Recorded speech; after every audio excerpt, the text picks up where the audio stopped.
In the morning when I'm driving, I really come alive when I listen to my Ronnie, I listen to my Ronnie Q. They are rare and they are few who can compare with Ronnie Q. So grab a chair, she's coming through. She's on the air, it's time for Ronnie Q.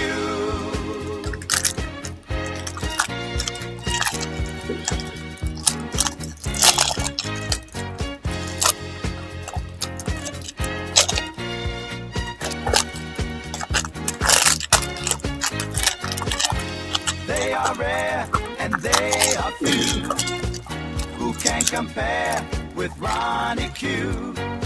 So grab a chair, she's coming through. She's on the air, it's time for Ronnie Q. Ronnie Q. It's time for Ronnie Q. Ronnie Q. It's time for Ronnie Q. In the morning while I'm driving, Ronnie, I really come alive when it's time for Ronnie Q. I listen to my Ronnie, Ronnie. I listen to my Ronnie. It's time for Ronnie Q.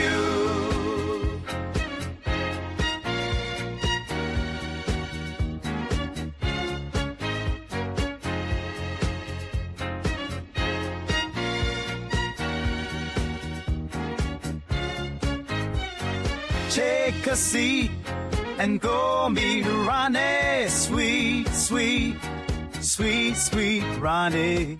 No day complete without my Ronnie. She can't be beat. Sweet, sweet Ronnie.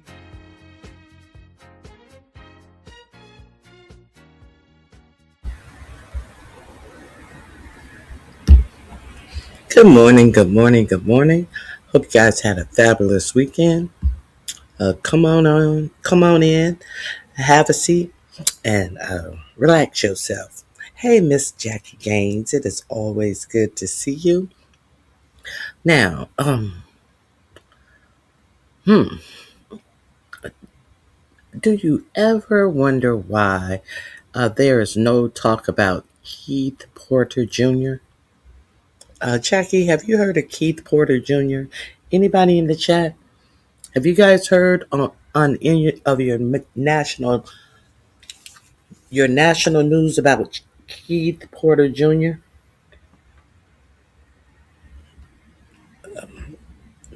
I've heard of him. I live on the West Coast, so of course I've heard of him.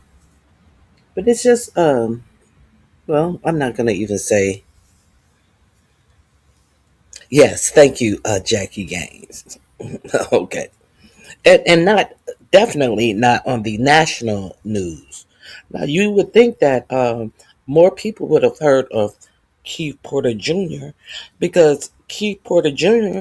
was shot by an ICE agent in his own apartment complex. He is an American citizen. You haven't heard anything about Keith Porter Jr. on the national news. There is no disputing his shooting. There is not the argument of him interfering with an ICE agent, and anything can happen. You know, hey Lena, there's absolutely no argument about whether the ICE agent was within their rights. There is no argument that the ICE agent was not within their rights. The news is only covering that clear woman that got pow-powed. Exactly. They're only covering these people who voted 45, 47 into office to deal with us. And it's national news when they are getting dealt with. That's the only one they're covering. So, for those of you who are not aware, Keith Porter Jr. was shut down in his own apartment complex New Year's Eve by a off-duty ICE agent. So there could be a, no quarrel about whether he was doing something that was within his line of duty because he was off duty. Hey, Kivia.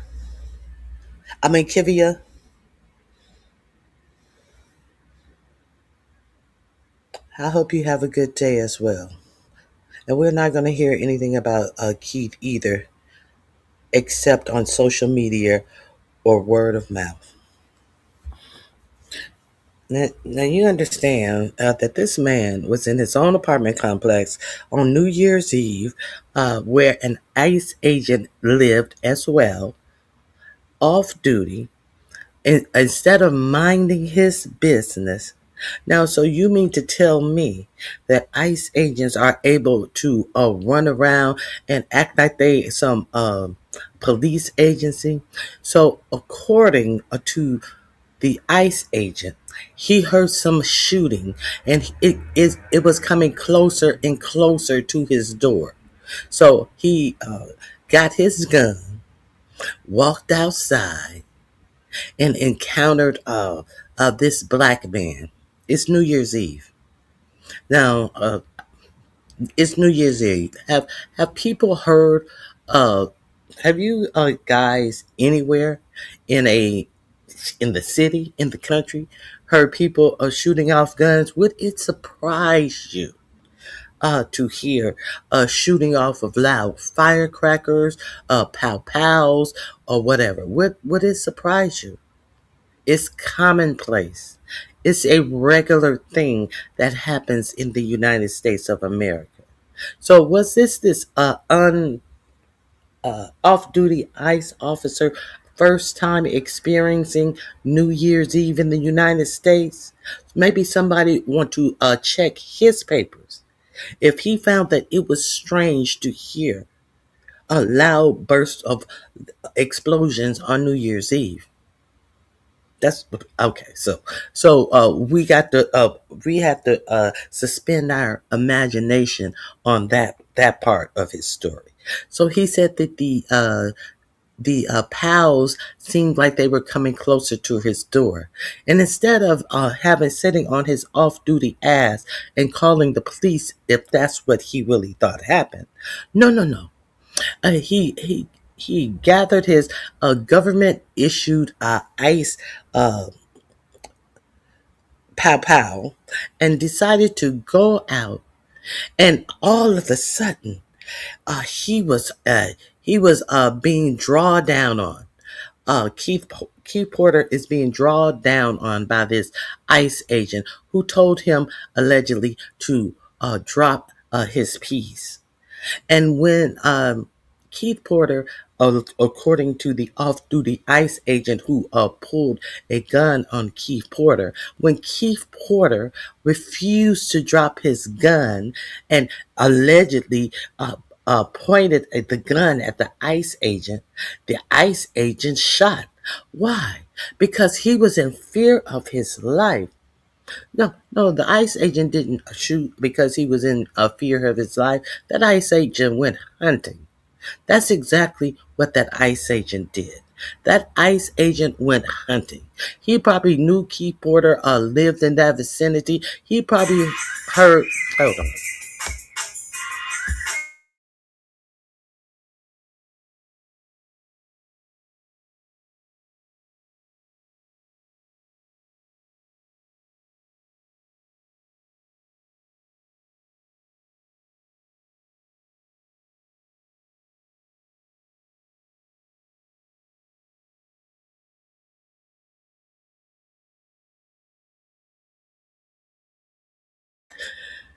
Locked and loaded. Stay on topic. If you didn't catch his name, read the title of the video. As that shows how stupid and simple you are. Can you not read?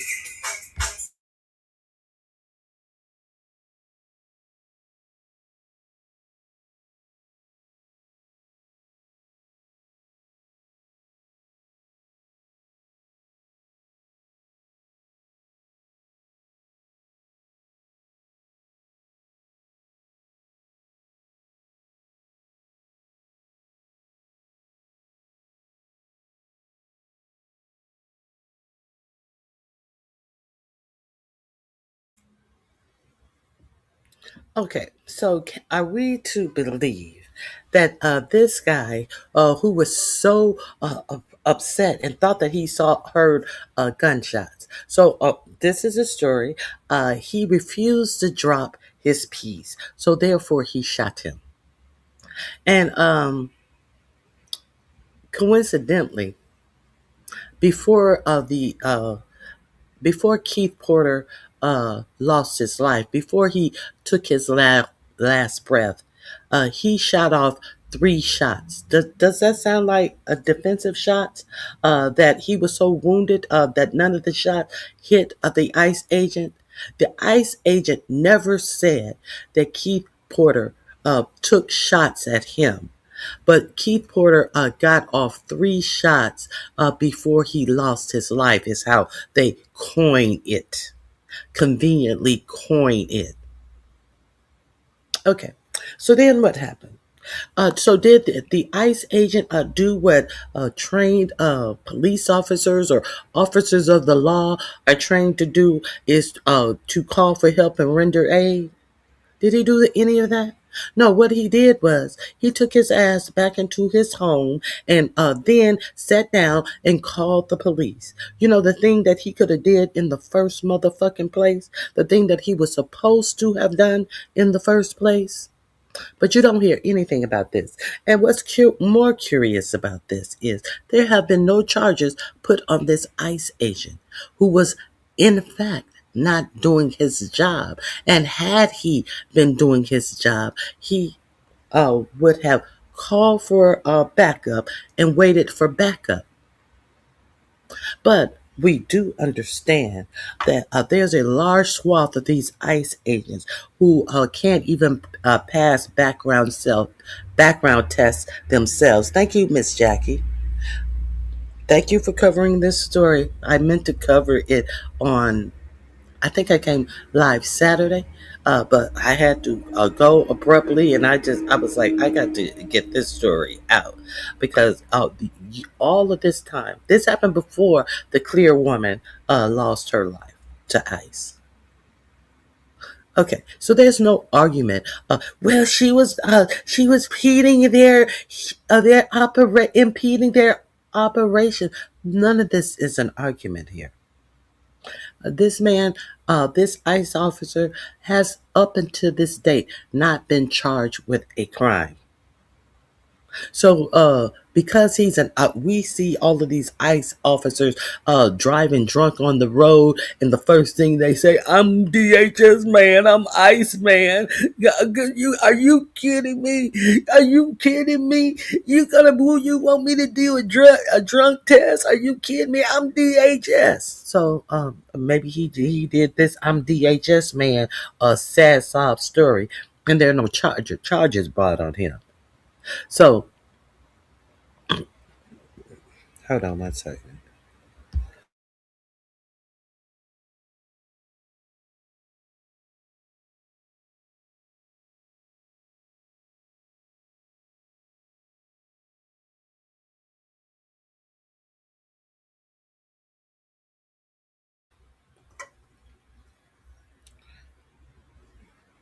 The reason why no one's talking about this, because it was a justified shooting.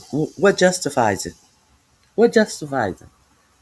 And that's why, the simple fact that you people find any justification to unalive black people, that's why your own people are about to feel the wrath, because you people have rationalized all of these lies and all of this bullshit for reasons. Oh, their pinky was twitching, so that's why I put another bullet in it.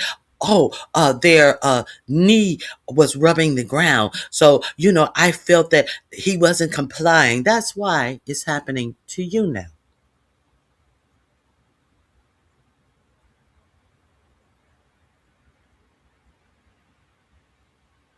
Don't be a coward with a gun. Only brave when with your arm, because you're weak. Can you write that in English, please? can't leave the house without a gun because they are cowards. Who are they? These ICE agents? Is that what you're saying? Who are these theys? English, please. Hmm. You see the excuses. Always excuses. He was celebrating New Year's. That's why he had a firearm. Oh, but you have to break down this to people. All of a sudden, everybody is unfamiliar with the fact that there has always been. I don't give a, I don't give a fuck if you live in buck fuck country, rural areas, or if you are living in a city, a suburb. It is commonplace, a commonplace practice that has been heard in the United States of America for decades and decades. Now, even the local police who are investigating it did not call it illegal. They said that they don't advise it, but they never said that it was illegal in the story that I read. So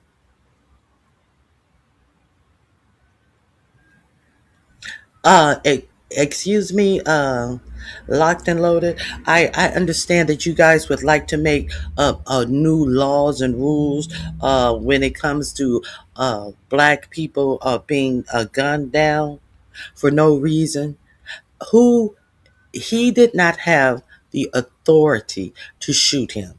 And since he was able to walk in his house and call the cops after he took a man's life, uh, just because someone, if even if that was true, let's say that's true, what gave him the right to take his life for something that was illegal, that was not harming anyone at that time? Sure, I hold on one second.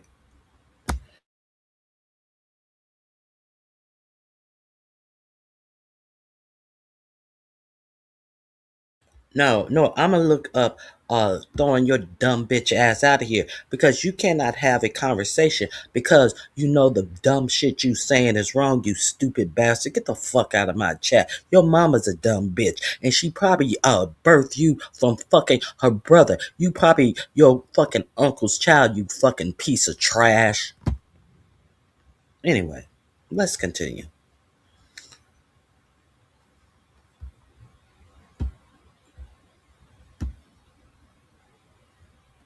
Okay, here we go. Let's continue. They're triggered.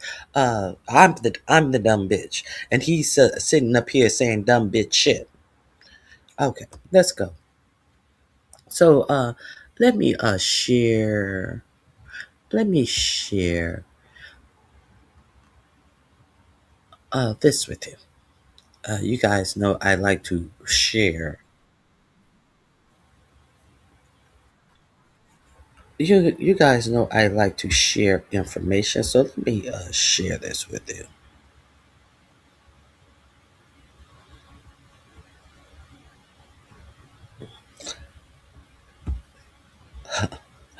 Your community is a bunch of child efforts. How about that? The numbers don't lie. And if you want to start counting the numbers, count the numbers that are surrounding 45, 47.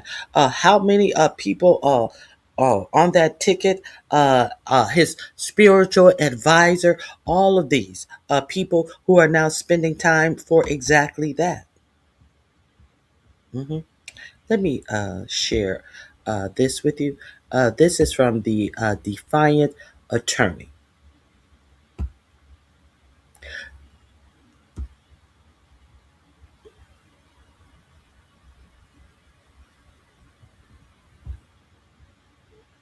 Let's get into this.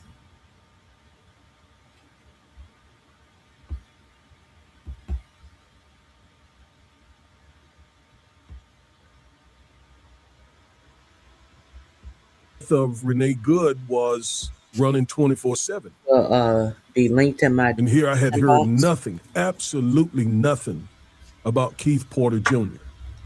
This will be linked in my description box. It will be the first link, and it will be labeled Keith Porter Jr. Let's get into this. So the reactions to their death, ICE agent. Now you've seen Renee Nicole Good. I've done a video, a legal analysis on her death. But most people in America, I doubt, have heard about the death of Keith Porter Jr. He was an African-American man, a black man that was killed by ICE, an off-duty ICE agent. I didn't know anything about his story until someone asked me, had I done a story, had I created a video about Mr. Porter? And I said, no, I hadn't heard about his death. I mean, by that time, the death of Renee Good was running 24/7. And here I had heard nothing, absolutely nothing about Keith Porter Jr. So the reactions to their deaths have been very, very, very different. And that's what I want to get into in this video. I want to talk about how the national media has handled these two different deaths, two different people, both shot by ICE agents. All right. So here we go. Keith Porter Jr. and Renee Nicole Good. Two people killed within 7 days of each other by ICE agents. All right. So ICE agents shot and killed two Americans within 7 days, one a white female and the other a black male. The value appropriated to each of their lives couldn't be more different. National media elevated one death, that of Miss Good, and minimized the other. As we look at the incidents and we just consider how they've been handled, it also shows the great need for more black media, more black independent media, more black owned media. The Griot, The Root, Roland Martin's Black Star Network, the bigger black-owned media, it's not enough. We need more. And we need to support black-owned independent media because they just don't tell our stories. The people who are making the decisions simply don't tell our stories because we should have known about this. How could this happen over 10 days ago? Mr. Keith Porter Jr.'s death, how could that happen and we not know about it? Why didn't? Okay. And let's hold it right here. Eddie too cool. Eddie too stupid. I'm sorry. It wasn't you. I'm sorry, Eddie. This one, J.D. Mosley. Sounds like they need to stay out of federal agents' way when they are working. Okay, so this is a typical case of the ignorance that 4547 love to entertain. This would be the ignorance of a 4547 voter. This is no argument in this case because there was no federal agent working. This ICE agent was sitting his funky, unqualified ass at home, in his home, off duty. You see how they try to rationalize you should stay out of federal. If you're a federal agent, you cannot do anything that is against the law. And if a federal agent does something against the law, then it's your fault.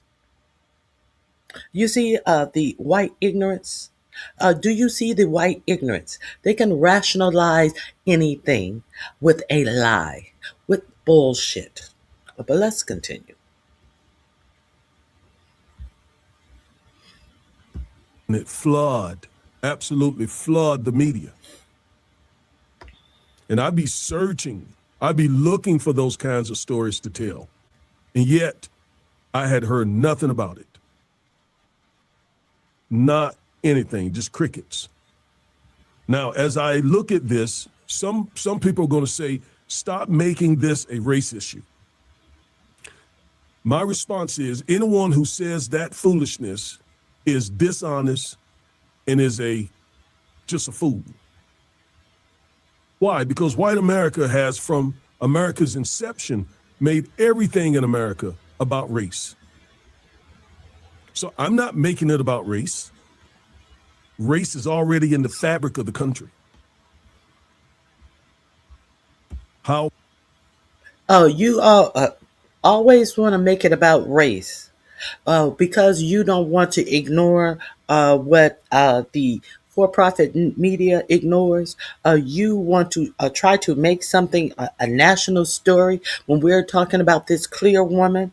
Why are you trying to make it about the news? The simple fact that this has not got garnered national attention. This man was off duty, and no one is up in arms about what happened to him. It's always about race. And who always make it about a race?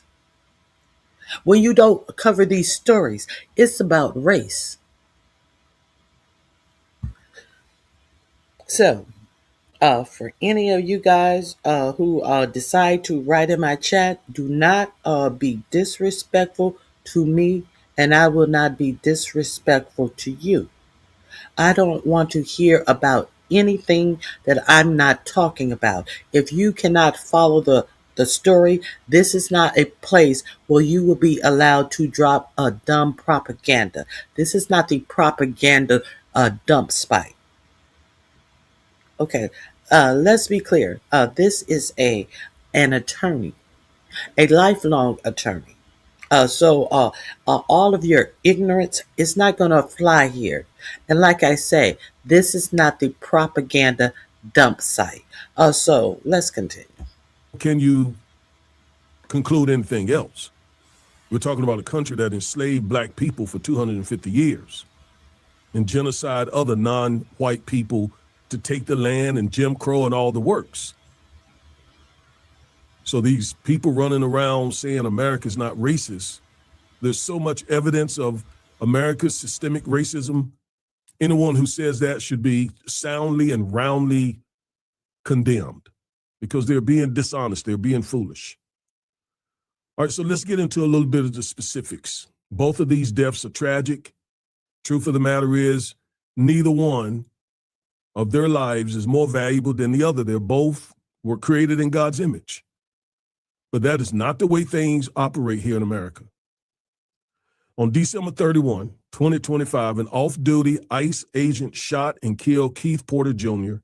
in Northridge, Los Angeles, or Northridge, California. I'm not from that state, don't know much about it, but apparently Northridge, I believe, is in LA County, but it's not LA. It's one of the surrounding areas, if you will. That was December 31st. It is On in January the 7th, 2026, San an Fernando ICE Valley. agent shot and killed Renee Nicole Good in Minneapolis during a federal operation. All right. Northridge, California is in the San Fernando Valley of California, the suburbs of Los Angeles. The valley. Yes, the valley. We've seen video after video after video after video about her death. Apparently, there is no video regarding Mr. Porter's death, although some could come out. As I've said, even in the legal analysis of Ms. Good's video, that more evidence is coming out, right? The investigation, oftentimes these investigations just take time and more evidence tends to leak out. So I'm sure I have just scratched the surface trying to get to know the facts regarding Mr. Porter's death. And like I said, the media treated both of them very, very different. National outlets immediately humanized Miss Good. as they should have. Reporters identified her as a 37-year-old mother, poet, and wife. See, they're talking up her humanity. Again, trying to humanize her. Journalists centered her spouse's voice in every coverage. Media framed her as compassionate, creative, and community-minded. So they were painting a very wholesome, very good picture of her. All right? And the ICE agent shot Miss Good while she was sitting in her vehicle. We all saw that. Multiple videos captured the incident and spread rapidly online. And in fact, a video was released by the government that affirms what I said in my in-depth legal analysis, that she was turning away from him. She was not trying to attack him. She was not trying to run him over. She was not acting like a domestic terrorist, as the government said. She even said in one, the video even captured her saying, "I'm not mad at you," she said to the shooter. Whereas when he shot her, you could hear somebody saying, I don't know if it was him or someone else, who said F and B. So the narrative is quite a bit different than what the government has said about both the shooter and Miss Good. All right. National outlets replayed the footage and elevated public outrage. And there have been protests after protest after protest after protest. Federal officials claimed Good used her vehicle as a weapon. I don't see that, even with the video from his cell phone, the shooter's cell phone. Minneapolis officials publicly rejected that narrative. The dispute fueled sustained national coverage and protests. Right? So we've heard and seen so much about Mrs. Good's death. Now, let's contrast that with how media introduced Mr. Porter's death. Local outlets identified Keith Porter Jr. as a 43-year-old father of two. His family described him as caring, peaceful, and community-oriented. But the first article that I read about him said that he was an active shooter. Very different way than how the media reported Miss Good. Now, Mr. Porter grew up in Compton, reportedly. His nickname was Pooter. I want to share a little bit about him on a personal level, since the media is not getting this information out. He loved fishing. He loved to fish. Here we have him having caught what looks like a red snapper, I think it is. Okay, he loved to fish. He was a huge 49er fan, huge San Francisco 49er fan. He was also a proud girl dad with two daughters, one aged 10 and the other one 20. So he was a proud girl dad. He leaves two grieving daughters behind. All right. Now, his personal story was largely overlooked by the national media. His humanity appeared only late.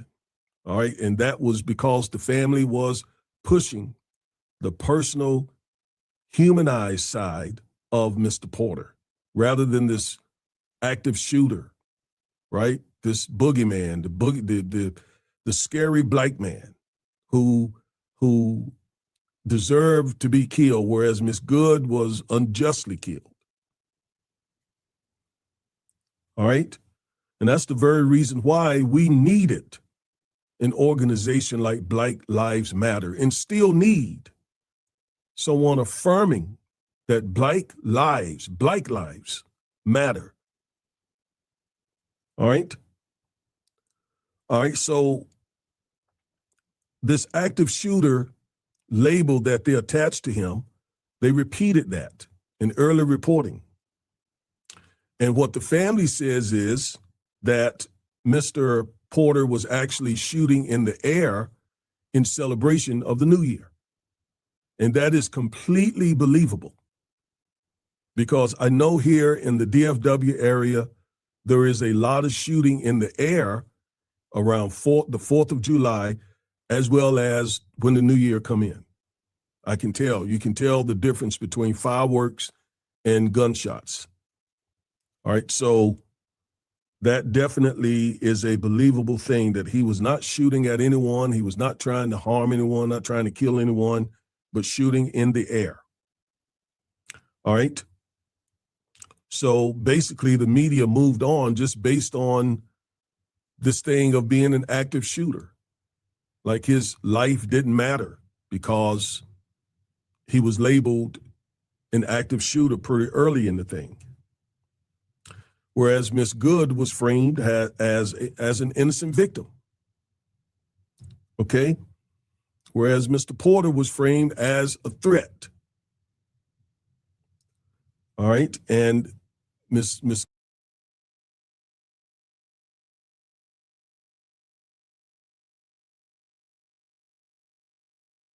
Kade, as our whites are the leading cause of death amongst whites. So what does the death rate amongst black do for you? And white people kill the most white people. So what would be your point?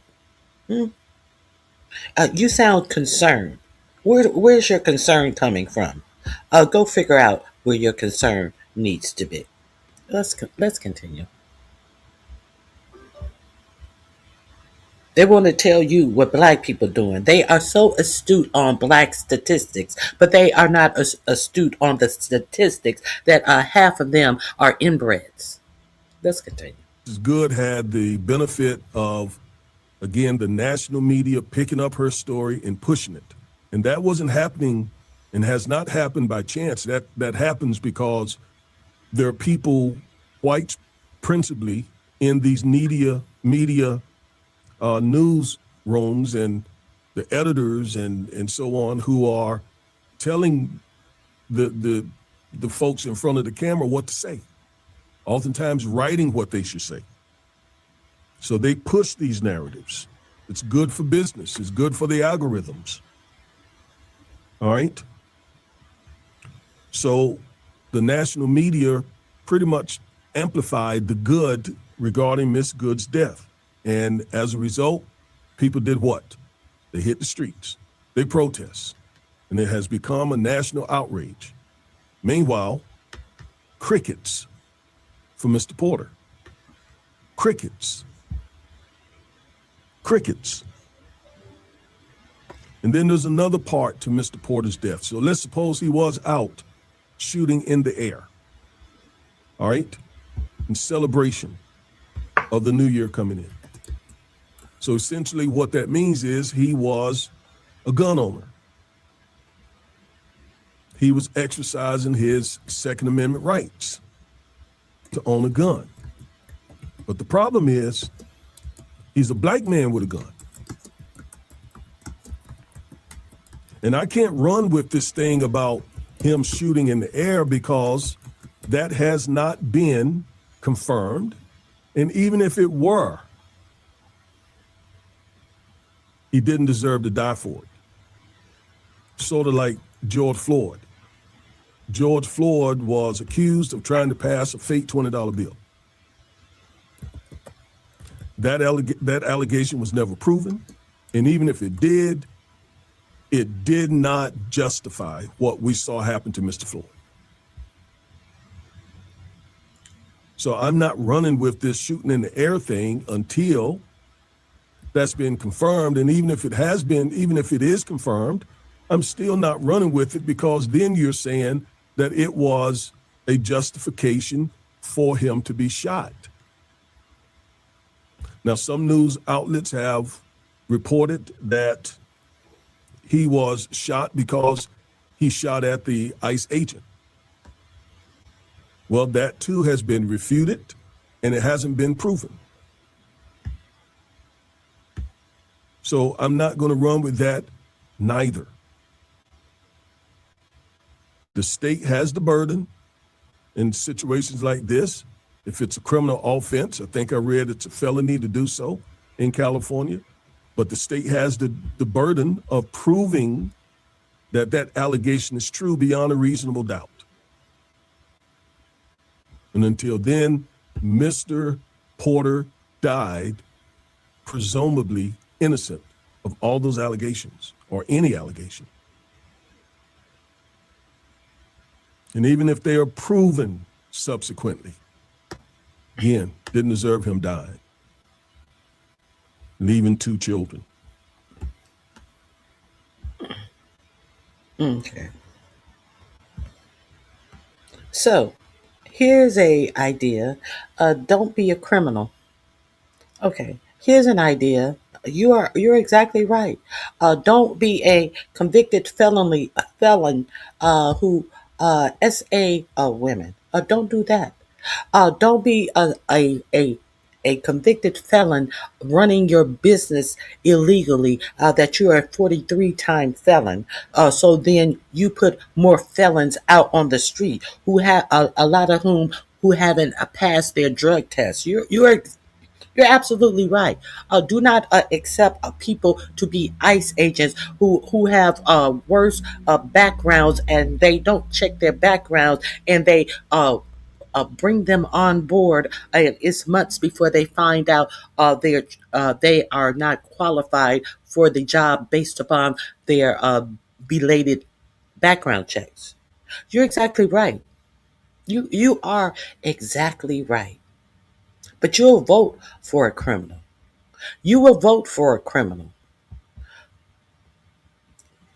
Hey, Big Brenda, let's continue. And Z Sarah, if you see any propaganda in the chat, you're more than welcome to delete the messages. This is not a propaganda channel. So yes, we got the Second Amendment, but as African Americans, especially men, sometimes that can be dubious. I've represented many African American men on gun charges, and the law sometimes just applies different to us. Let me show you another way that this is being really. What shit am I making up? What shit am I making up? And don't write curse words in my chat. What shit? Be specific of what I said that was made up. Be specific. What did I make up? I'm waiting. What did I make up?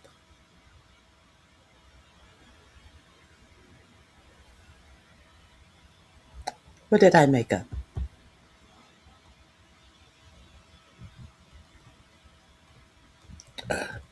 Richard Carpenter. Oh, you wanted attention? You got attention.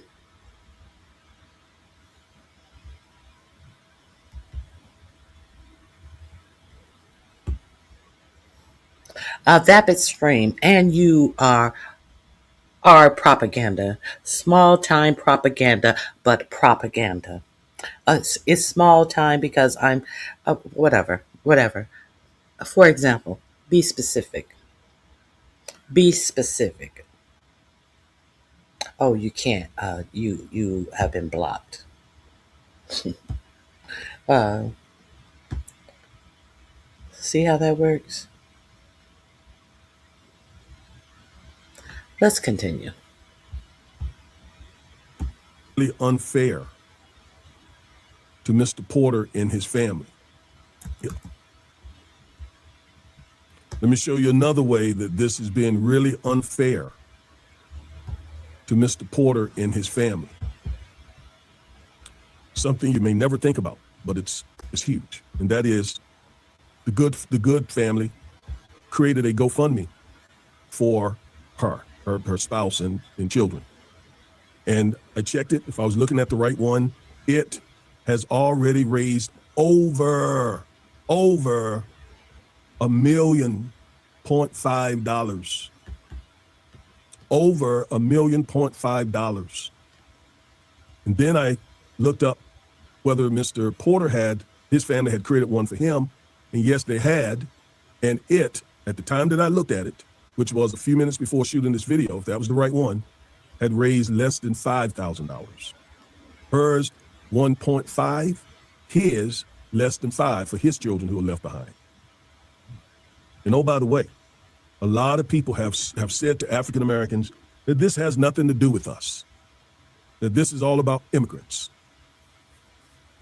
Okay? Well, this should show you that it does have to do with all of us. And when you have people, law enforcement, running around the streets with guns, the most endangered person is black men. It's black men. I pray that Mr. Porter is the first and last, but I have my doubts. So these folks saying this has nothing to do with black people, once again, they're wrong in their calculus.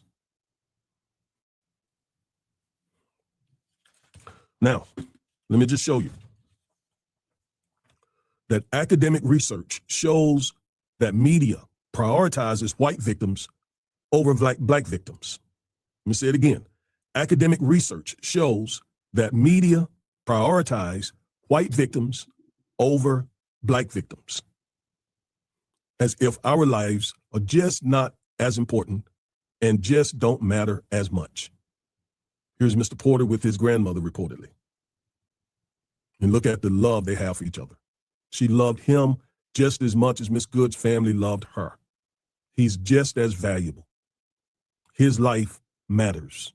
He too is made in the image of God.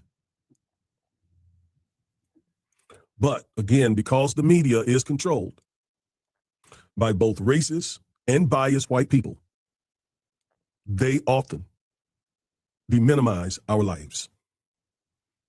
What else would explain the fact that this man's story had not been covered? A black man, a black American citizen, shot and killed New Year's Eve, and it was not a national story. Whereas the very same thing happened to Miss Good, and it has inundated the national media. News outlets, as we saw from this story, they personalize white victims more often. They humanize them. Whereas with black men, they criminalize them. And all the media bias against black men comes into play, right? We see it all the time. Black victims receive fewer follow-up stories. Black missing persons. It is very difficult to get the news media to cover the countless number of black people who are missing. But when it is a white missing person, it becomes front line, headline, lead story. Not when it's us. And again, it just highlights the need for black-owned, independent media to tell our stories and our voice in a way that does not criminalize us. And these patterns, they persist despite higher black homicide rates. In other words, it seems as though the media would share our stories more, since black people are the victims of homicide more. No, that's not what happens. And nothing that I say here should be taken in a way to suggest that Miss Good's tragic, unfortunate death should be minimized. No, I think her death is, I did almost an hour video legally analyzing her death. And I too am, like other people, outraged as we see her do everything she could to avoid hitting the ICE agent. And as he did, he could have, and in fact, he did step to the side and didn't have to shoot her. And I explained in the previous video that constitutional law, constitutional cases, one in particular, Tennessee v. Garner, mandates that they don't kill a fleeing suspect unless that fleeing suspect poses a substantial risk of death or serious bodily injury to the officer or to someone else. And neither of those facts were in play in Ms. Good's case. So I'm not taking anything from her. Her life was valuable, but equally valuable was Mr. Porter's life.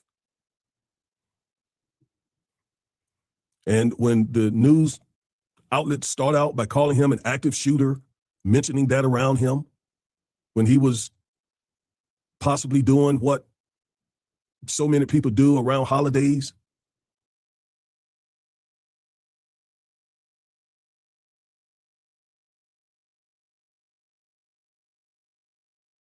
I guess my outrage would be the same place where your outrage is about all of these fentanyl and heroin whites and what else? What else? What is all of you meth heads? I guess that's where my sympathy. Where's your sympathy for all of these hillbilly meth heads? Where is all your sympathy for all of this fentanyl that you guys use in this country to the extent that 45, 47 has to use our whole military to try to keep fentanyl out of our country? Where is all of your angst for all for the I forget the name of the family who got all of you hooked on oxycodone? Where's your anger for that? And all of your people who commit crimes and lose their teeth and all lose their homes and live in a junky ass trailer. Where's all of your angst and upsetness about that? Since you decided to ask me, I asked you the same thing. I don't recall our military being used to keep crack cocaine out of this country. I recall that our military was the one who made sure that crack cocaine got introduced to this country, however.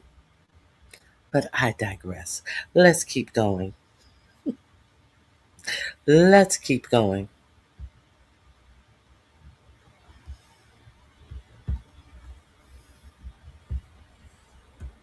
Shooting in the air. I'm not saying that is the right thing to do, lawful, legal thing to do. If it's against the law in California, then it shouldn't be done. I'm not encouraging law breaking. I'm just saying, first, that needs to be proven. And second, because he's not here to tell his story, right? But second, even if he did, if you go look up that statute in California, you will not see that it is a capital offense. And again, regarding him shooting at the ICE agent, they should prove that beyond a reasonable doubt before we accept it, just because they see it in the news media reports it. The family have said about him that he was a good guy. Let me see if I can find exactly how they characterize him, that he was caring, peaceful, and community-oriented. Now, here you have someone. See, this is the dumbness. This is why 47 loves the uneducated voter, because the story is actually plain. I've actually ran over what the story was, and they should stay out of the way of ICE. As if this ICE agent was actually doing some actual ICE work, as if this ICE agent was even on duty. No, that ICE agent should stay away from things that he thinks sounds like gunshot and call the police. You know, the same thing that he did after he went out and shot and unalived a man. And if the man did shoot back at him, do you um, the residents of the building said that they at no point, oh my goodness, hold on, at no point heard an ICE agent identify himself when he allegedly told him to put the gun down.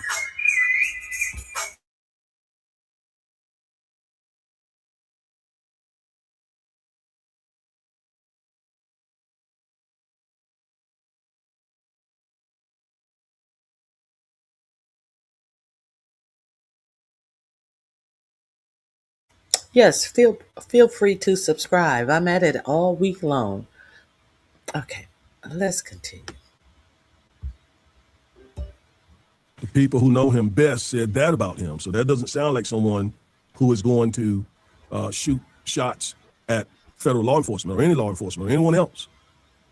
Okay, it doesn't, according to the family, he was a caring, peaceful, community-oriented person. So the point in this video is, unfortunately, we oftentimes don't matter to the national media. Our stories are first characterized as a criminal act. Our stories are characterized as if we're criminals, and they're not usually picked up. They don't matter. Our lives don't matter. And so here we have Mr. Porter, who was killed by an ICE agent a week prior to Miss Good. And most people, even those who are conscious, probably didn't know anything about it. Well, hopefully, this will help get his story out in a way that doesn't demonize and criminalize him. All right, I am Reverend Civil Rights Attorney Augustus Corbett, one half of the Defiant Lawyers. Thank you for watching this video from start to finish. And as always,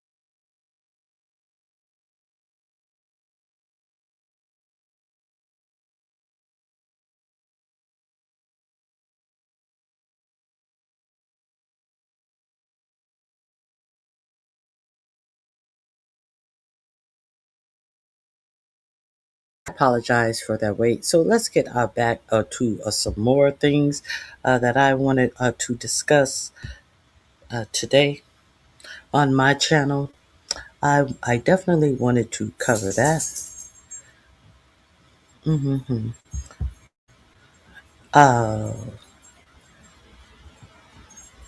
I don't know why I have sincere there. Let me.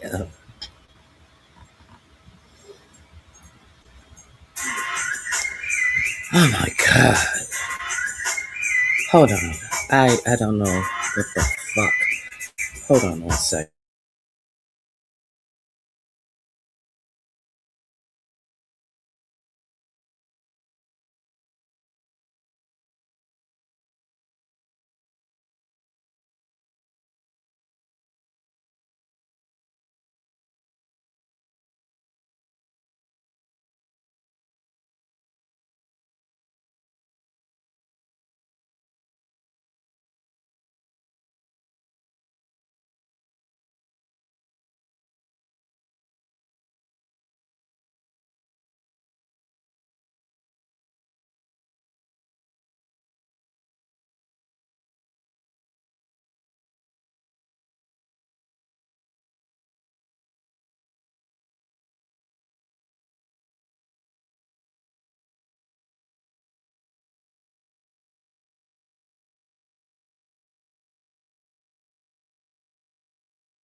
Okay, I'm sorry. I'm back. Let's continue. Uh, there, uh, there were a couple of more things that I wanted to talk about.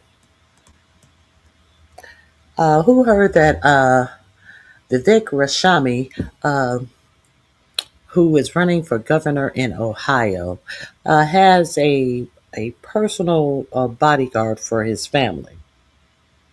And come to find out, his personal bodyguard for his family is selling meth. Is shipping pills through the post office, selling drugs through the post office. But I guess y'all don't want to talk about that.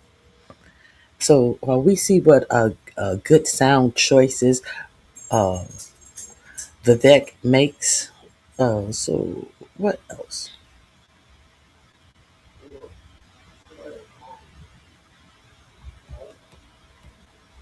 Hold on 1 second. That is not this. I'm like wondering. I don't want to share this. Let me find my playlist. I apologize. That is the wrong list. Okay, let's get into what I do want to share. I'm like, why is none of this familiar? I don't want to share this shit. Um, Minnesota has just reached the breaking point. This is what I want to show you. Some of the things that is going on in Minnesota. Some breaking news. There are huge protests that are starting to pop up all across the country. And the reason why these protests are popping up is because Americans have had enough. And we have a White House, as you can see here, that is deranged, led by a deranged president who is lawless, who is violent, and is promoting acts of violence against its own citizens. Here is the White House post. This is not made up. This is not AI. The White House posted a video of law enforcement shooting a protester point blank with pepper spray. Absolutely disgusting. Well, Americans have had enough. Here is just one aerial shot of Minneapolis moments ago. I mean, this is like thousands of people being peaceful, mind you, because I think the right wants to pretend like this is a violent movement. And we know it's not. It's not a violent movement. These are thousands of Americans standing up saying, this is not who we are. This is not who we want to be. And we're not going to take abuse anymore from our own government. Here's another shot here.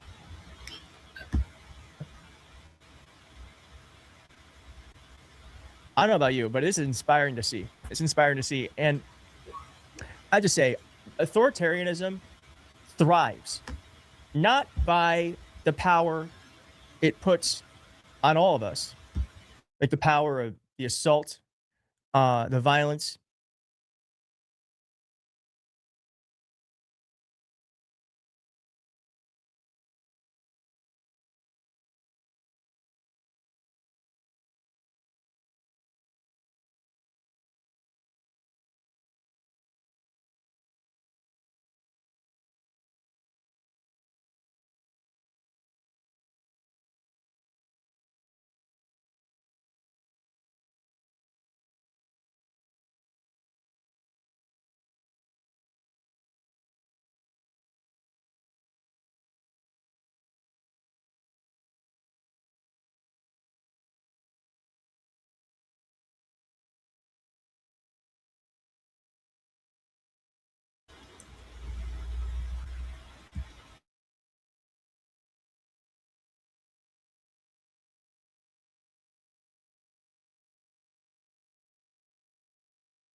Okay, this link will be in the description box. Let me see right here. Could still be here. She was a beloved child of God with inherent value and infinite worth. She was murdered by her own government in broad daylight in what should be the greatest democracy on the planet. America needs us right now in her hour of need. She needs each of us to step up and fight for our most fundamental freedoms. Like many of you, I'm tempted by hopelessness. But then I look out on a crowd of neighbors who are giving up their Saturday to save their country. And then all of a sudden, I feel a little bit of hope again. And a little bit of hope is a dangerous thing. The fact that all of you are here means you haven't given in to hopelessness. And that means the bullies haven't won. The antidote to despair is action. Every door we knock on today is for Renee Good. Every voter we reach today is for Renee Good. And when we win this election and take back this country, it'll be for Renee Good. I love that. Okay, let me go forward. I think that's maybe this is the mayor. Mayor Jacob Fry here exposing why it's important that we're out here protesting. Just to give you another example of how reckless some of these actions are, maybe 12 blocks from here, 10 blocks from here, over on 3rd Avenue, there was an ICE action that took place. An individual from a car that was in the middle of a pretty significant street was detained. They left the car in the middle of the street. The car wasn't even in park, and so you've got this vehicle that is just rolling down the street with nobody in it. And it wasn't a Waymo. This was a car that was rolling down the street that could have hit anybody, including my own family members that live not too far from there. And so this is not about safety, clearly. If this was about safety, you wouldn't do stupid things like that. Somebody's going to get hurt. Somebody has gotten killed. And so that's not the route as to how you do any of these exercises. I love this guy. I love this guy.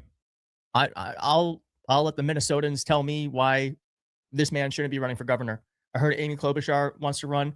Kind of how I feel about that is nothing like no ill will towards Amy Klobuchar, but I kind of feel like Democrats who have led us to this moment, I don't need you to keep running for office. Actually, one of the reasons why we're in this moment is because of the Democrats who are in the establishment who got us here. I kind of want new voices that know how to fight. That's how I concur. Feel. But maybe there's a reason why he should be mayor and just stay there and not run for governor.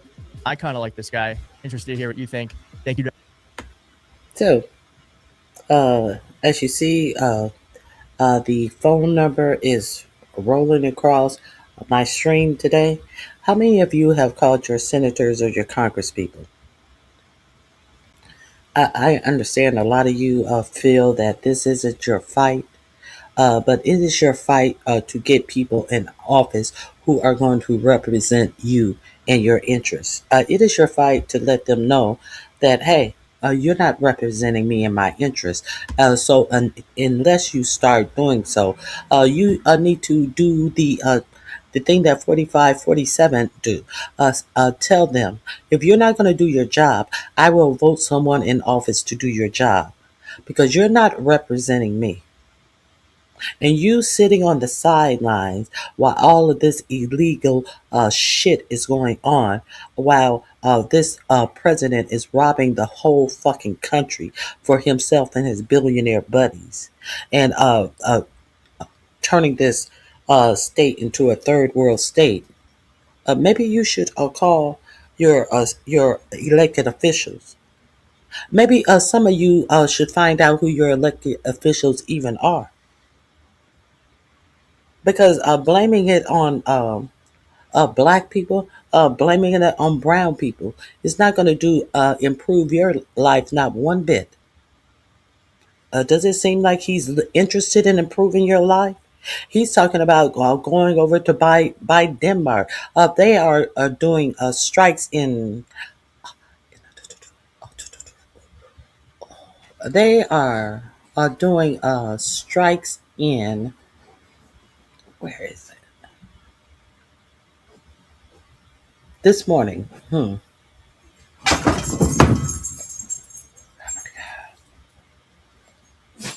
want to say Riyadh.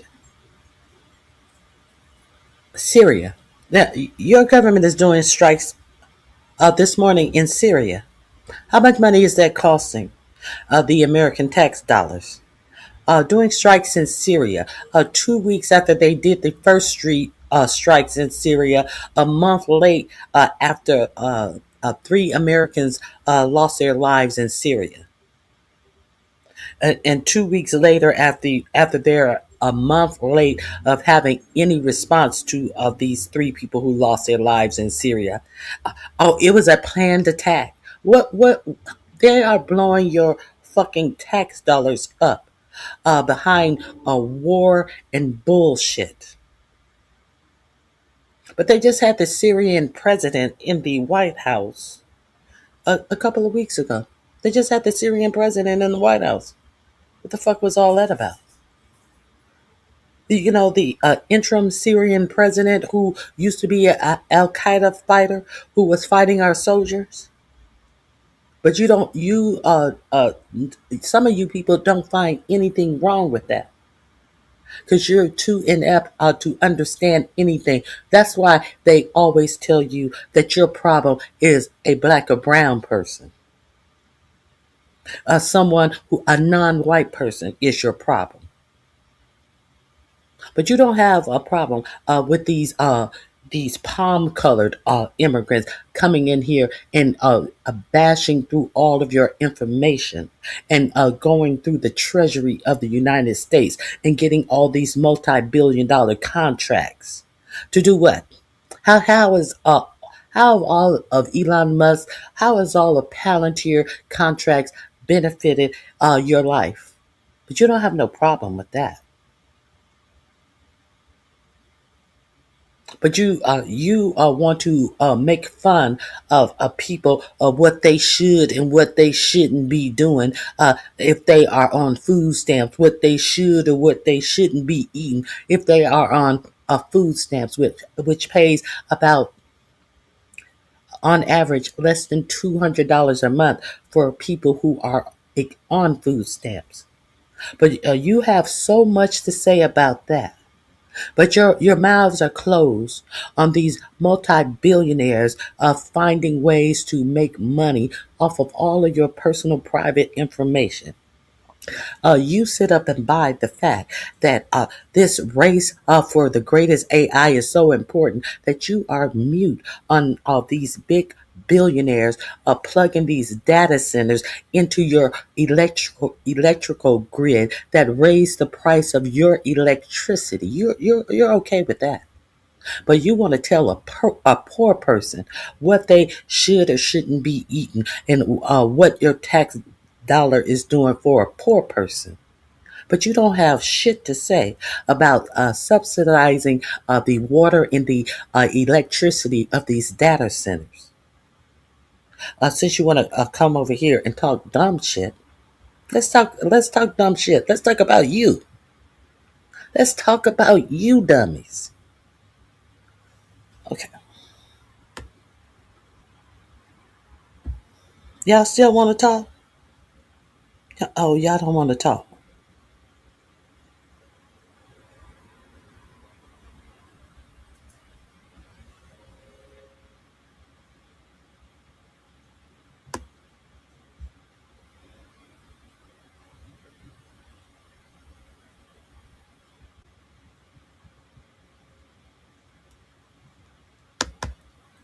Let me see.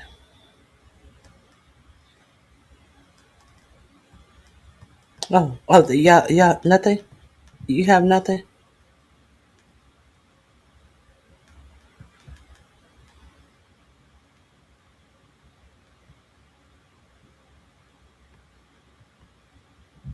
Mm.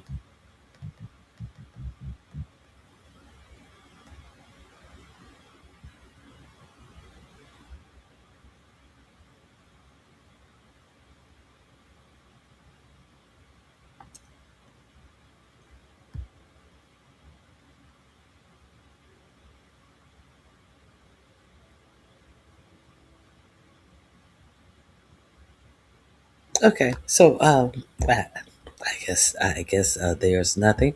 I will move on then. There is some more things that I want. Speaking of, did you guys hear that the billionaire who is most likely going to be the first trillionaire is leaning into this white supremacy?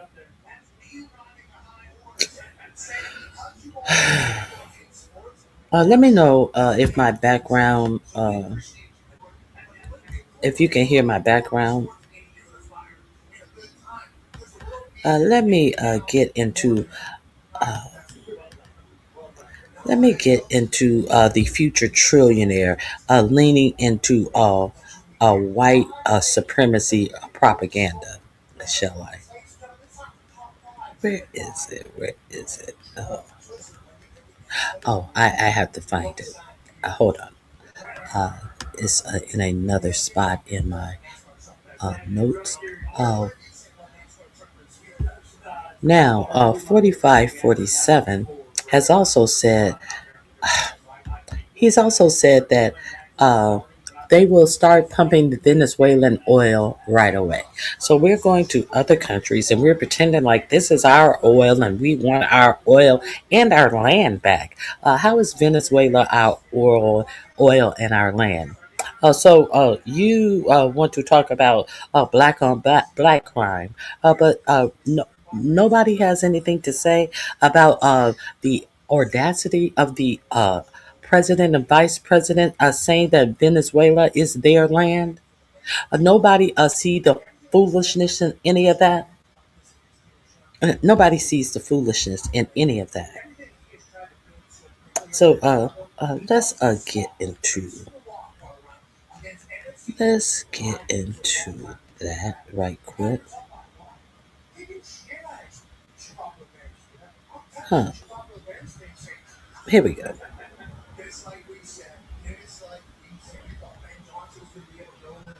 So here here here is where we are. 4547 is mad at the Exxon oil executive who told him that Venezuela was uninvestable. He is now mad at Exxon. So he said maybe he won't let Exxon in on the Venezuelan oil because he was told the truth by the CEO of Exxon. Like you should be all in and just come on in and steal this oil. What is your problem? Why do you have a problem with this? Let me give this. It is time now for Money, Power, Politics. In an exclusive interview with NBC News, President Trump says, and I want you to stop doom scrolling, just really pay attention for a second. He says the United States government could reimburse U.S. oil companies that rebuild Venezuelan infrastructure. The president. You, the taxpayer, can reimburse the oil companies, and the oil companies says that they are going to need at least $100 billion to shore up the infrastructure to suck the oil out of Venezuela for their own personal profits of themselves and their shareholders. Nothing about you. But 4547 says that the taxpayer can reimburse private businesses to make their own private money. But you guys have nothing to say about that.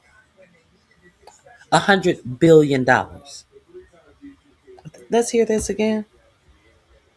He says the United States government could reimburse U.S. oil companies that rebuild Venezuelan infrastructure.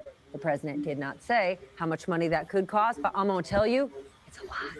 He believes that the oil industry could get operations, quote, up and running in fewer than 18 months. Oil experts would tell you a decade.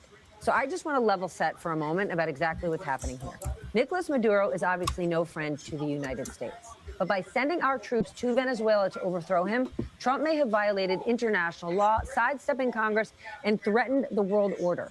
And while Maduro is locked up here in New York, his regime is still largely in place, and they will be as long as their oil reserves are open to U.S. companies. We do not know whether U.S. oil companies actually want to invest big in Venezuela again. Remember, that oil is not American oil. It is Venezuela's. Many years ago, U.S. oil companies made a bunch of very risky investments in Venezuela, and they got burned badly by Maduro's predecessor, who basically kicked him out. That history is still fresh in executives' minds. It is why Trump is dangling the carrot of big reimbursements if they buy into his plan. But for fact's sake, as I said, it could take a decade and billions of dollars for U.S. oil companies to rebuild infrastructure and get that oil pumping on Russian and Chinese oil fields, no less. And Trump, don't forget, he's leaving office in less than 3 years. Talk about it. Ron Insana joins us now. He's a veteran financial journalist and publisher of The Message of the Markets on Substack, and Jeffrey Sonnenfeld, Senior Associate Dean for Leadership Studies at the Yale School of Management. He's also the author of the new book, Trump's 10 Commandments, which is... As a matter of fact, what they did was lose market share, and now they're trying to gain it back when prices are half of what they were. So it's not working. But the Saudis and 7 other OPEC nations have added a lot there, but it's not drill, baby, drill. Rigs are down in the U.S.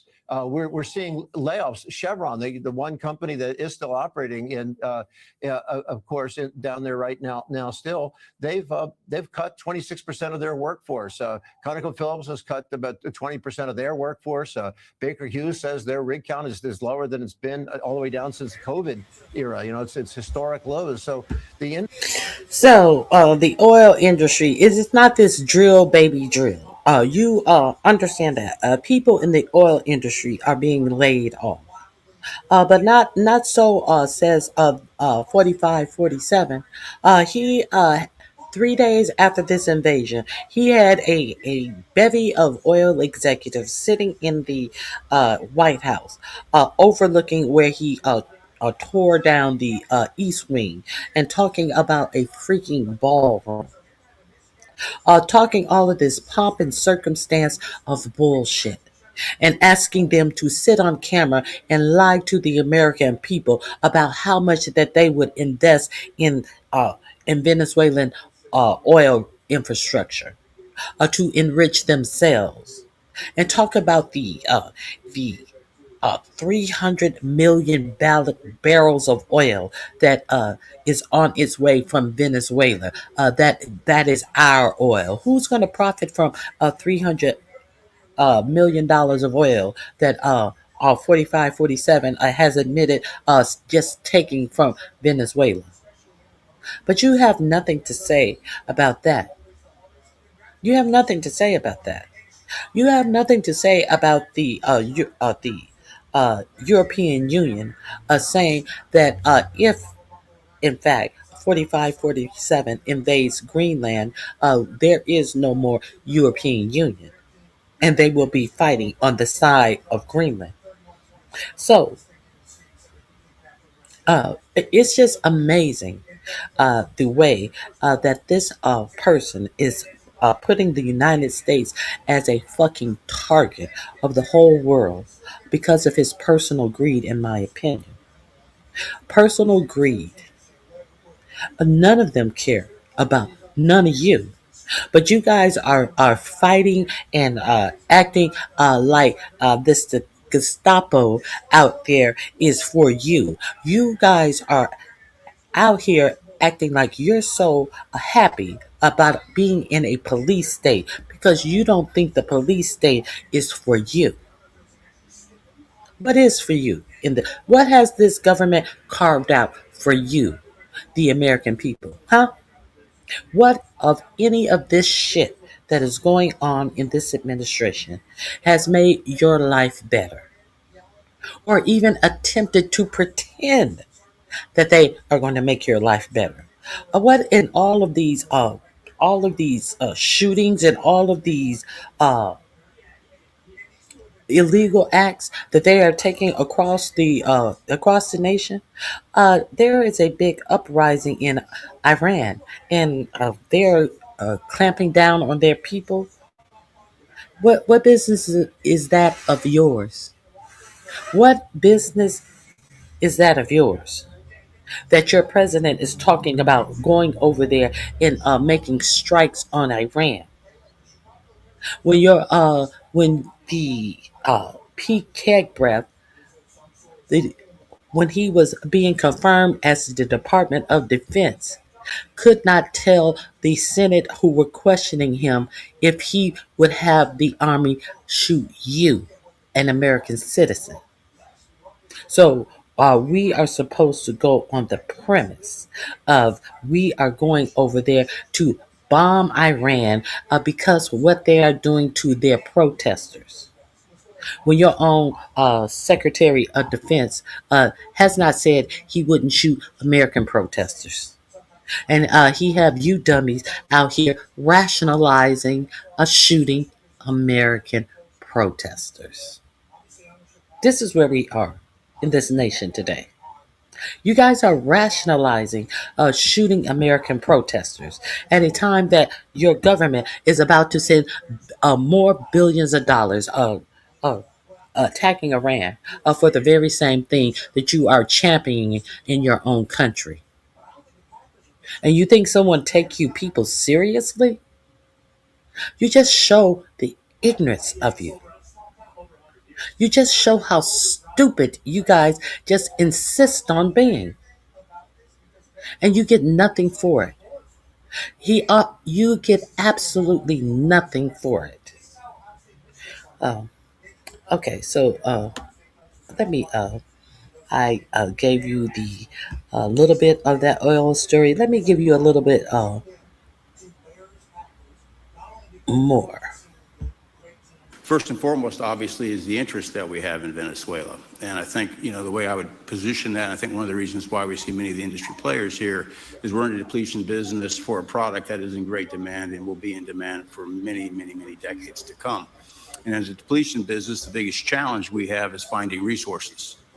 There's an opportunity in Venezuela with all the resources there. Is we don't have that challenge of finding. We have the challenge of developing those resources. So I think it's in the best interest of these companies and frankly society as a whole for the industry to be interested in understanding what the opportunity here represents. I'll just share a philosophy that ExxonMobil has when we enter countries, because we do business all around the world in a number of different regimes. We take a very long-term perspective. The investments that we make span decades and decades, so we do not go into any opportunity with a short-term mindset. There's a value proposition that we have to meet. It has to be a win-win-win proposition. Obviously, it has to be a win for the company and our shareholders to generate a return for the investments that we make. It has to be a win for the government. The resources are an important source of revenue that helps support the people of the places that we do business.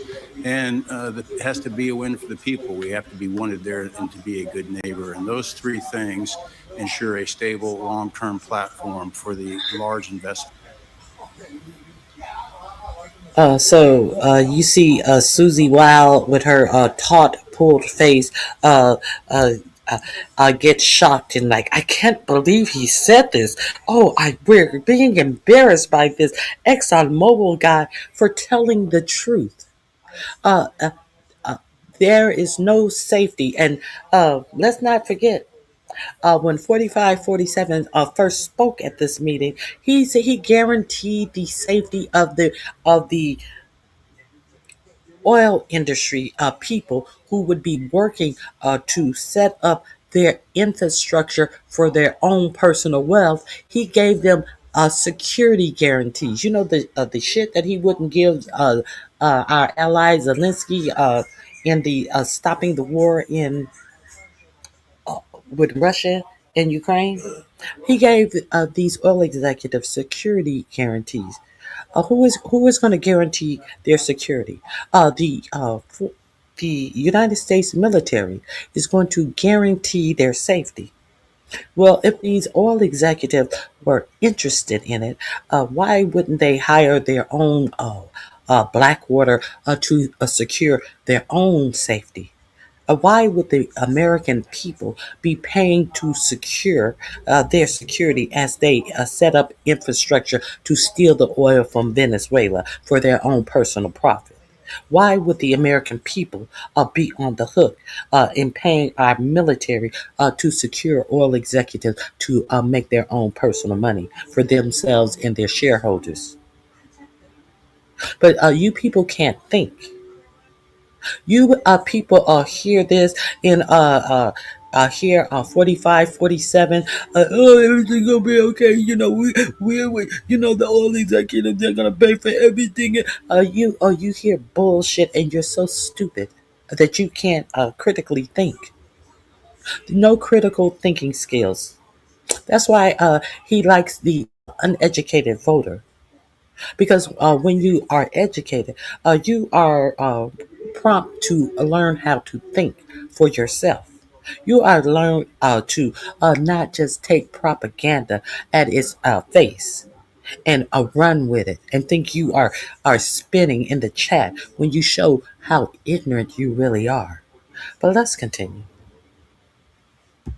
That we make for the long term. We have a very long history in Venezuela. In fact, we first got into Venezuela back in 1940s. We've had our assets seized there twice. And so you can imagine to re-enter a third time would require some pretty significant changes from what we've historically seen here and what is currently the state. If we look at the legal and commercial constructs and frameworks in place today in Venezuela, today it's uninvestable. And so significant changes have to be made to those commercial frameworks, the legal system. There has to be durable investment protections, and there has to be a change to the hydrocarbon laws in the country. We're confident that with this administration and President Trump working hand in hand with the Venezuelan government, that those changes can be put in place. We're doing tremendous things. Our country. And he estimated it would take 10 years to put those in place. Estimated 10 years. Now let's see how this meeting started. All of these links are in the description box under oil. Let's hear a little of this 3 days after the invasion, how he said that we can start this immediately. Immediately, he says. Let's hear the pomp and circumstances. Is doing very well. You saw the numbers that got released today, yesterday.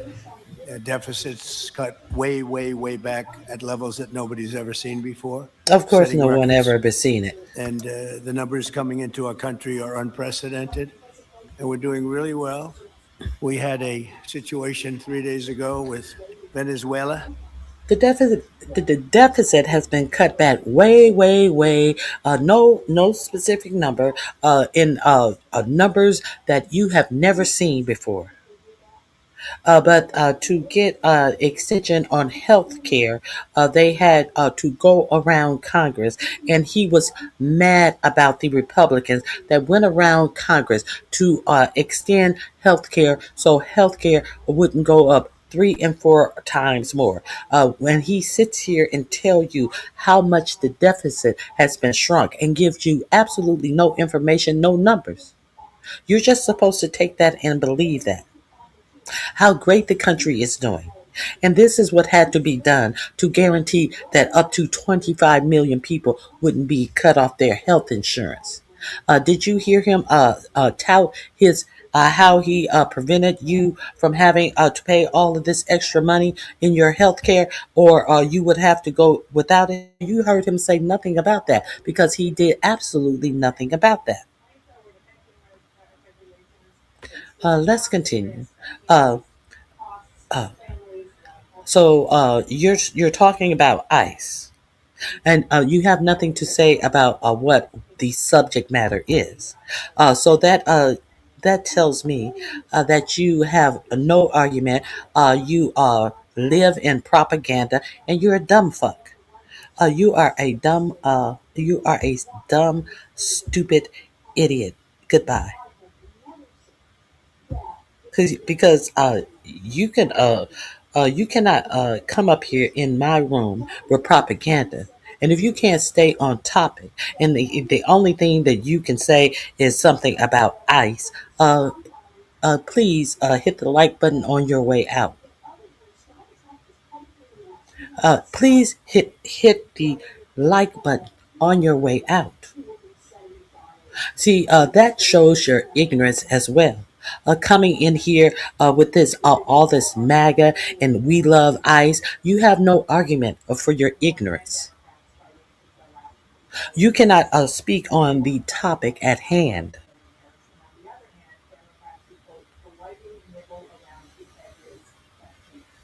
With a Brazilian statue as their avatar.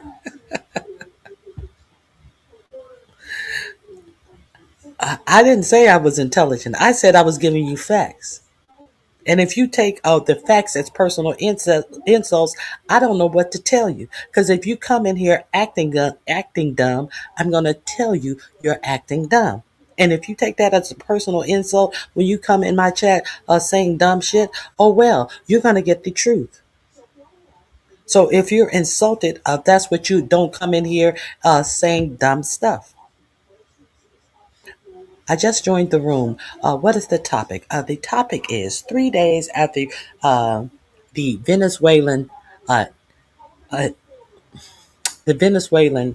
attacks. 4547 has these oil executives in his in the White House trying to get them to say on camera how good that was for America. He's asking them, how much will you be investing? And it was not until the ExxonMobil guy told him that it's uninvestable because the framework could be there, but there's nothing there right now for us to invest in Venezuela. I've been in Venezuela plenty of times, and no, it is not ready to for me to tell you I'm going to invest in Venezuela. And so now your president is saying that you, the American people, can subsidize these oil executives to go into Venezuela and build an infrastructure back up to make their own personal wealth. You, the taxpayer, will and your military will be the protectors of these people who are going in, building up the infrastructure. You will pay your military to do this, and you will also pay for what of the $100 billion that they think that it will cost to rebuild the infrastructure up for these private companies so they can make wealth for themselves and their shareholders. That's what we're talking about. But some people are so uneducated and can't think for themselves. All that they can come in here and talk about ICE and all of this propaganda. That's what we're talking about. We're talking about 3 days after this attack on Venezuela, your president has said nothing about what he was going to do to ensure that people who were about to lose their subsidies for health insurance, he said has said nothing, and the Congress had to go around them to get the subsidies extended for the American people. But he wants you to sit. He does a whole production about making wealthy companies wealthier, and you're supposed to be sitting up, jumping up and down for it. But some of you are jumping up and down for it because you cannot think for yourselves. That's what we're talking about. So let's see this presentation that he thought that he had laid out so lavishly for billionaire and billionaire corporations. And we're getting along extremely well with the people of Venezuela, both the people and the people that are running Venezuela. I just want to thank our military. What they've done is incredible. That was considered unprecedented, to go into a military fort with thousands of soldiers and others, and to come in with 152 planes going every which way, and very rapid speeds, and helicopters, and to come out with no deaths and the loss of no equipment. It was pretty amazing. Nobody's seen anything like it. I was called by the leaders of numerous countries. I won't go into which ones, but the biggest and the strongest, and they said that was very impressive. They're all impressed. But today I'm delighted to welcome almost 24 of the biggest and most respected oil and gas executives in the world to the White House. It's an honor to be with them. We have many others that were not able to get in. I said if we had a ballroom, we'd have over 1,000 people. Everybody wanted. I never knew your industry was that big. I never knew you had that many people in your industry. But here we are. And if you look, come to think of it, well, I got to look at this myself.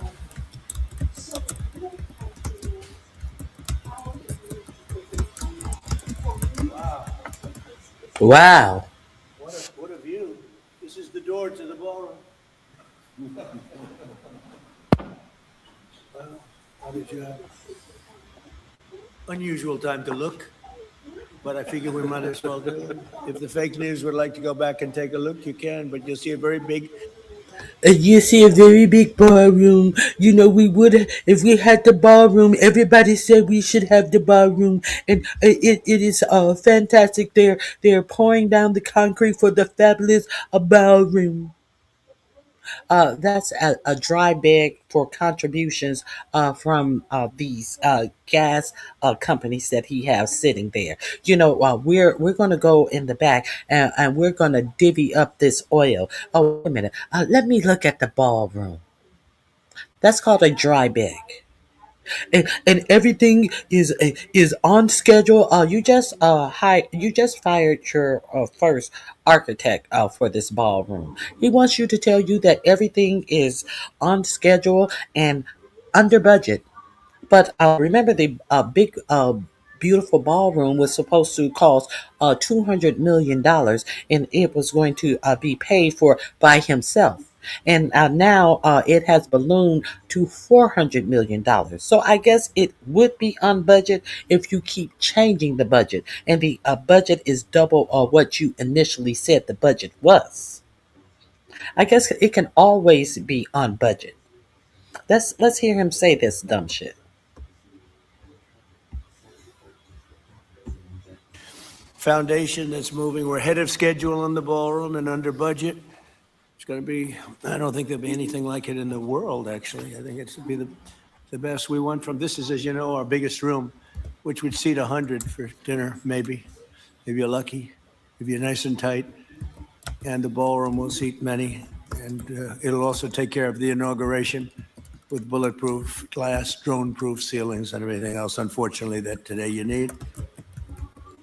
So we're going to discuss how these great American companies can help rapidly rebuild Venezuela's dilapidated oil industry and bring millions of barrels of oil production to benefit the United States, the people of Venezuela, and the entire world. And yesterday, the number is 30 million barrels. I can't even, is that a correct number? 30 million barrels. You hear that, Peter? Of oil was given to us by Venezuela. That's a lot of oil. It's about $4 billion worth, and it's on its way to the United States right now. 30 million barrels of oil was given to us by Venezuela and worth trillions of dollars. But I have not sat down and ensure that the people in the United States will not lose their health care. So, why would the United States citizens be excited about this stolen oil? Tell me again. Do you think that people are going to just give up trillions of dollars of their fucking profit and it not put a stain on the United States? It not put a target on the United States? Is that what you think? Uh, why do you think that Costco is selling? Why do you think Costco is selling this? If you think it is all good, why does Costco have uh, emergency food supplies stocked up from the floor to the ceiling? Oh, I'm sure some of you guys can't afford a Costco card. As you're sitting out here talking all of this profit propaganda. $179. It lasts 25 years. I forget the serving size of it. Let me see what the serving size of this is. Um, Meat and sides bucket. Easy to prepare. I forget what this serving. I cut that off. How many servings are in these buckets? Why do you think these ready these meals ready to eat are being stockpiled in places like Costco? Because the handwriting is on the wall, and if you can't read the handwriting for out here repeating propaganda, that's on you. That's on you. Okay.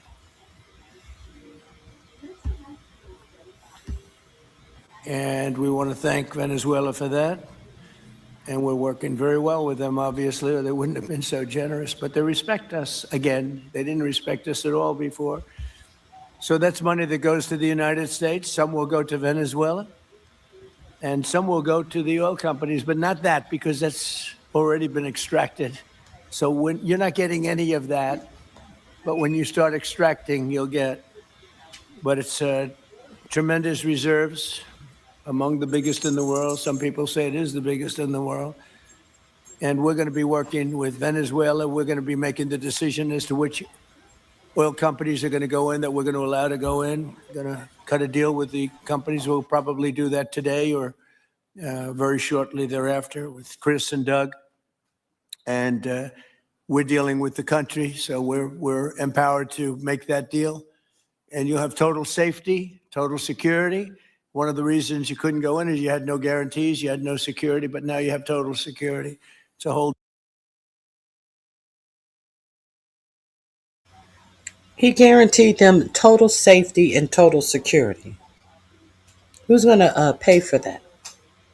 Who's going to pay for these oil companies to go into Venezuela and with guaranteed safety and security? These billionaires who, if they want to go in and steal oil, could certainly pay their own private security to secure them. No, your tax dollar is going to go in and secure them. He said your tax dollar can reimburse them. $100 billion can reimburse them for building the infrastructure that they need to continue to make wealth for them and their shareholders only. But you're sitting in here giving out propaganda. Okay. This link is in my description box under oil. Now, I definitely want you to know about this.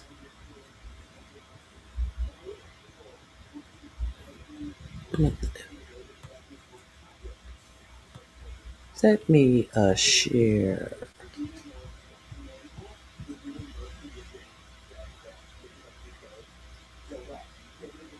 Citco Venezuela heating oil program. Venezuela pays for heat for homeless shelters in the U.S.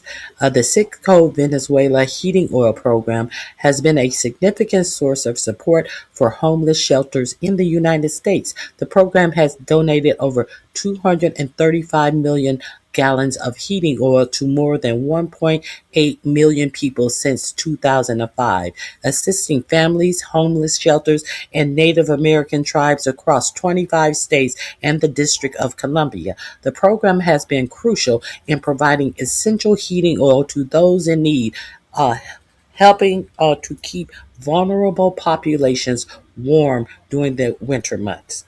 Do you think that program will still be up and running?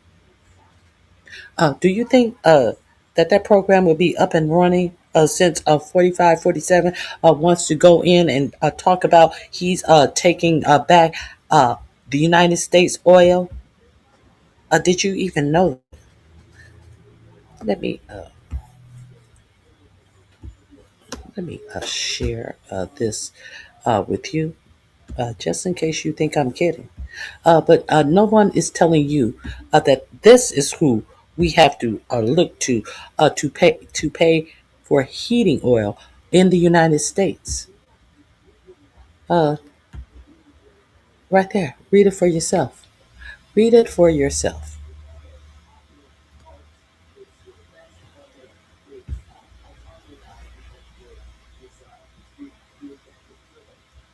Let me drop the link in the chat.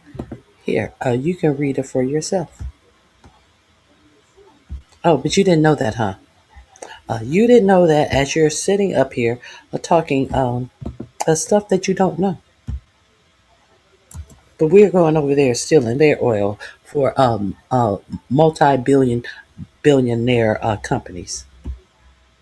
Just in case you didn't know. Let me see. There is one more thing I wanted to share with you.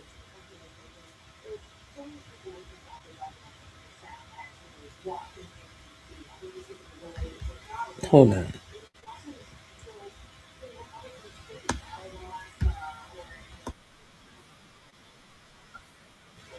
Um, I talked about this earlier, the strikes in Syria that are going on right now.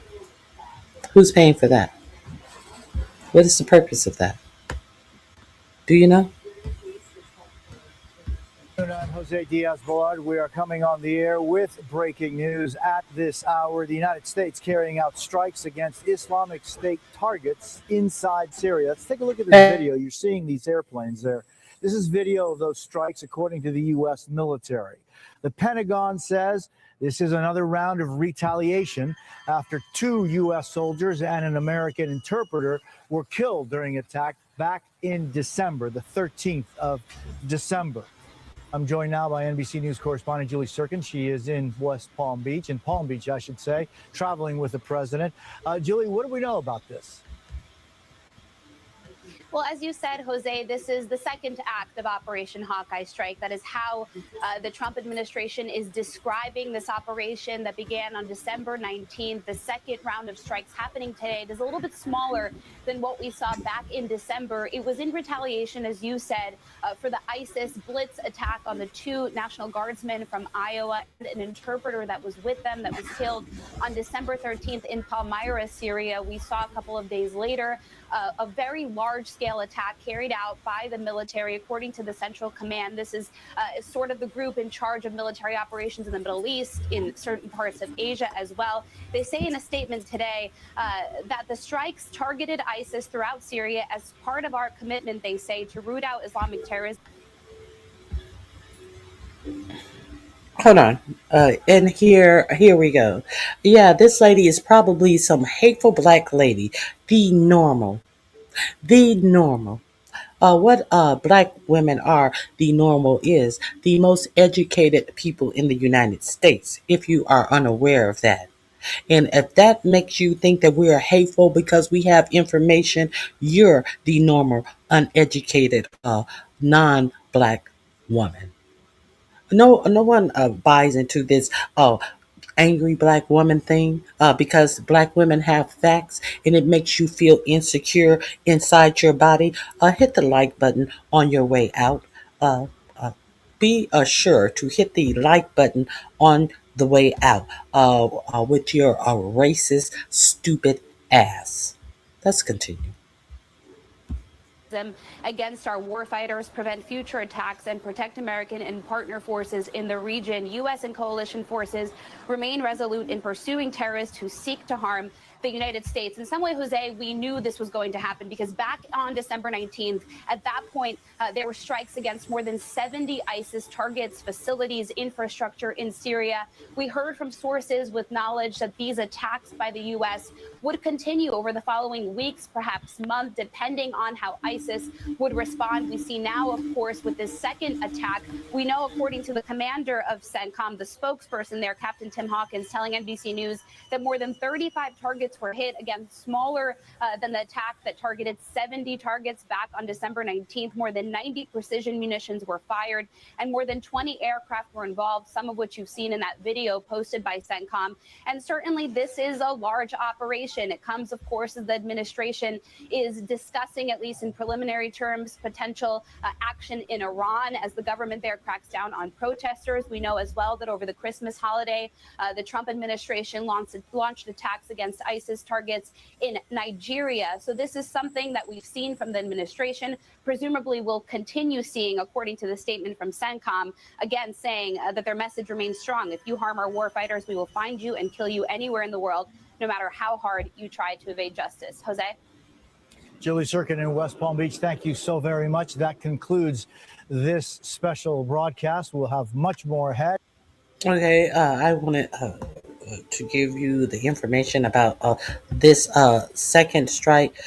in Syria, much belated strike, and a whole lot of our war fighters. If you harm our war fighters, we will do this, that, and I think that happened over a month ago or something like that. Hmm. Let me see. There is something else. Oh, I think this is yes. This is Donald Trump just suffered a disastrous trip on Air Force. This is where 4547. I showed you the clip where the ExxonMobil guy said, it is not the time to invest in Venezuela. And this is where 4547 says, well, I may take you out of getting oil in Venezuela altogether, ExxonMobil, because I have plenty of people lining up to steal the oil from Venezuela. So this is also under oil. Oh, so much under oil. If this is in my description box, if you haven't checked out this young man's channel, go check him out. Let's play the press gaggle on Air Force One. Uh, Here we go. Let's see. Good, right here. At a very minimum, that woman was very, very disrespectful to law enforcement. And you heard the same noises. You saw the same crunch that I saw. You can't do that with law enforcement, whether it's police or...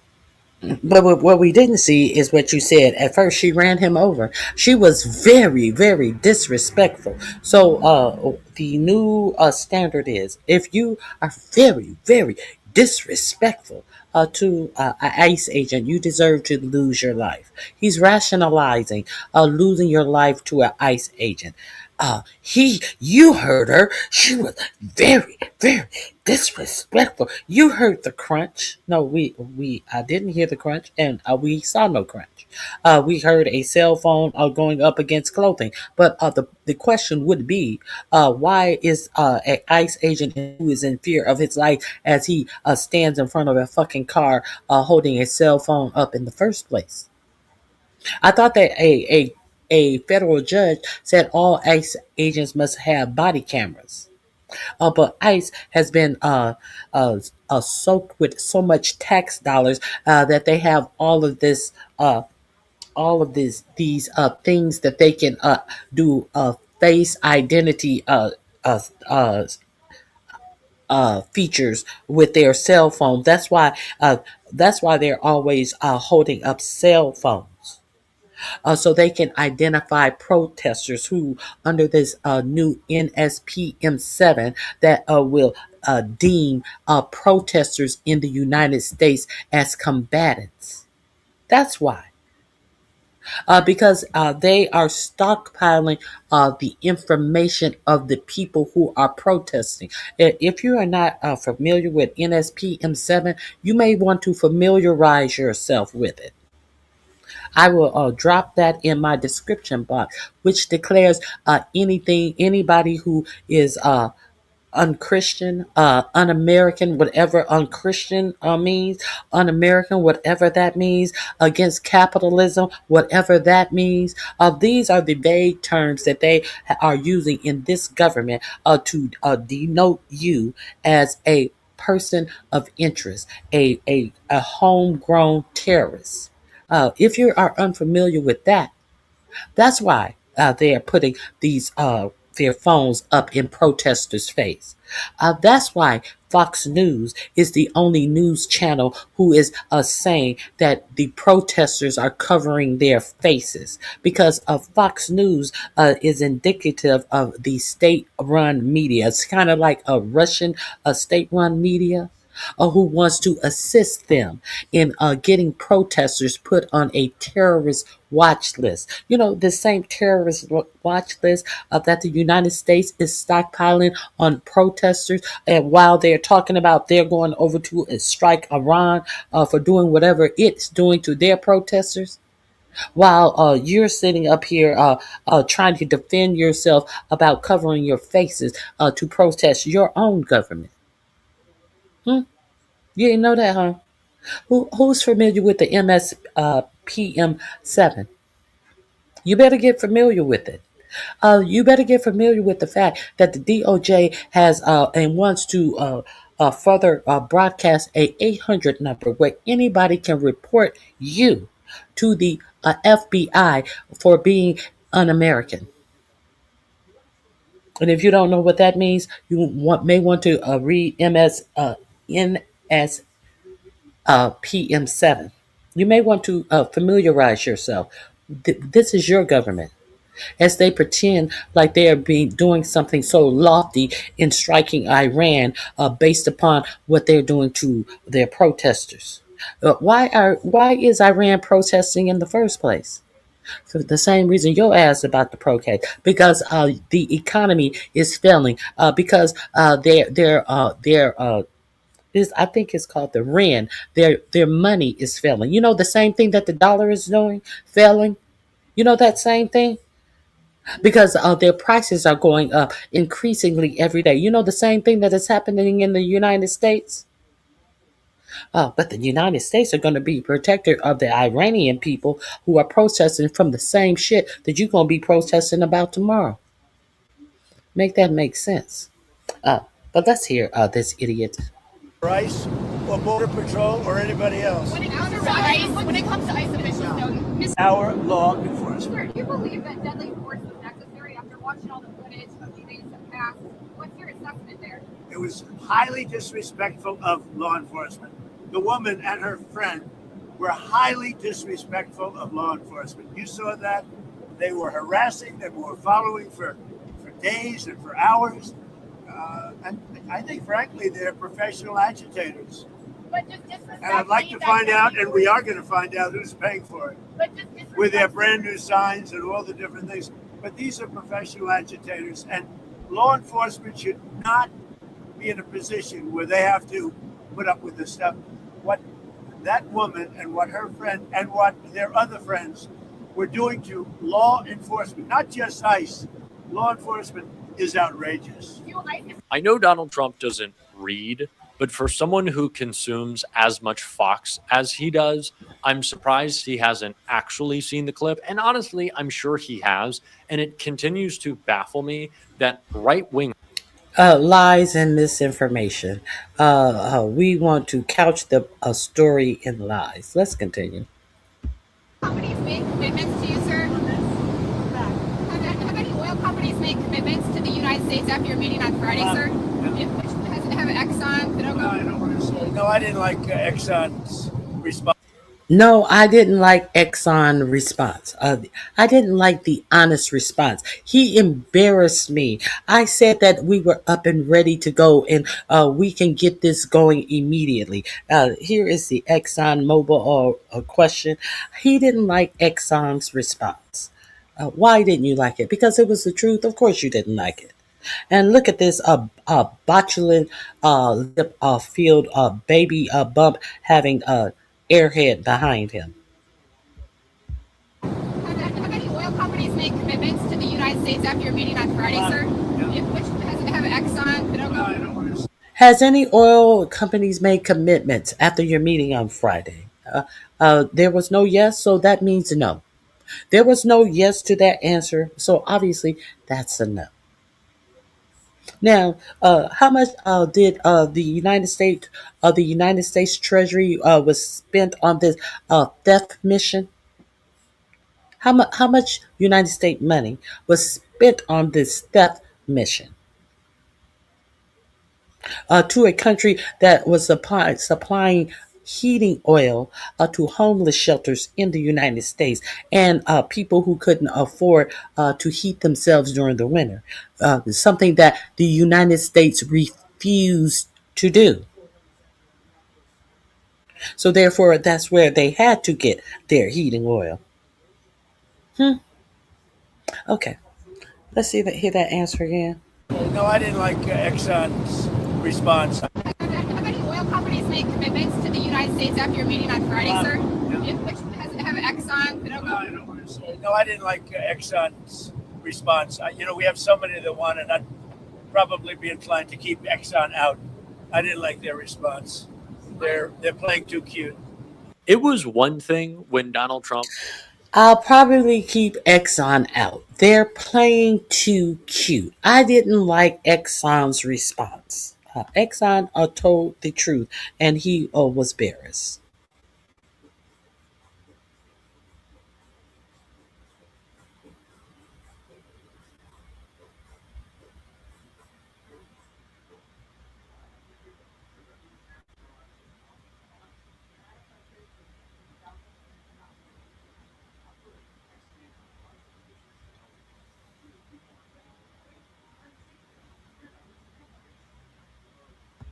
Okay. Uh, Let me do this.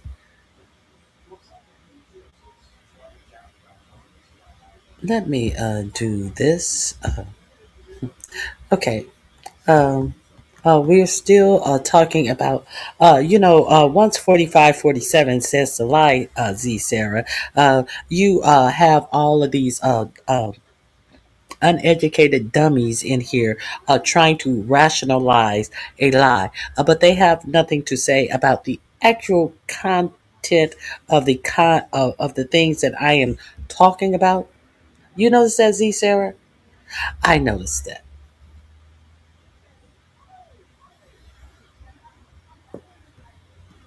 No, you love or hate the truth. It's not about Trump. It's about the truth. It's about your tax dollars. You love or hate your tax dollars being wasted to prop up billionaires and billionaire companies. That's what you love or hate. So that's all I have for you guys today. Let me double check and make sure that there. I had so much more for you today. Um, oh, let me see. Let me see.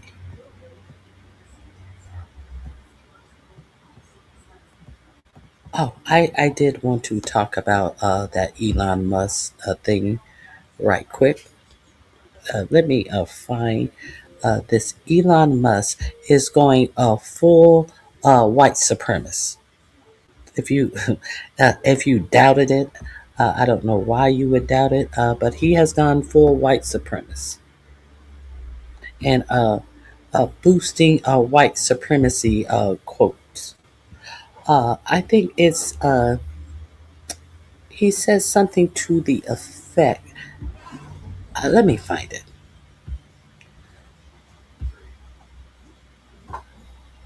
Talking about white unity is a must because if there is no white unity, they will take over and they will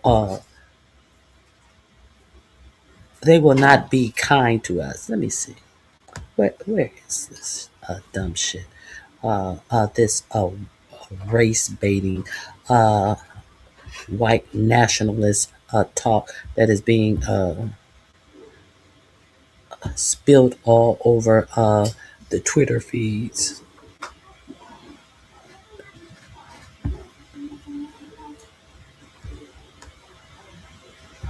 One second. I definitely wanted to share that before I go.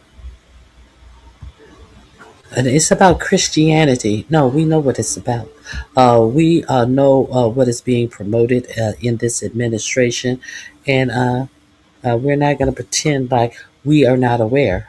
So if you are not aware, about to make you aware of we know all of the hate speech and all the racism that is being shared and reshared by Elon Musk, in my opinion, on X. So if you are unaware, let me show you the newest shit that he is promoting. This all of this white supremacy stuff. Let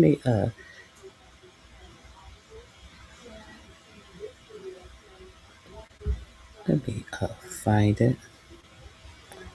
You can check that out. You can check this out first, since you want to cheerlead and continue to shop uh, with Jeff Bezos and all of this type of stuff. Let this sink in for you while I find what I'm looking for. Musk's wealth in 2012 was $2 billion. Today is $493 billion. A whole welfare queen. All of the contracts that he has gotten from the American government. Bezos' wealth in 2012 was 18.4. Today is 240. Zuckerberg was 17.5. Today is 226. The federal minimum wage in 2012 was $7.25. And in 2025, the federal wage in the United States is still $7.25. It's not the start of an oligarchy. We're in the thick of it. So if you are unaware of where the money is going in the United States between 2012 and 2025, American citizens are still a minimum wage, a federal minimum wage of $7.25. Okay, if just in case you were unaware of that, I will drop this link in the chat.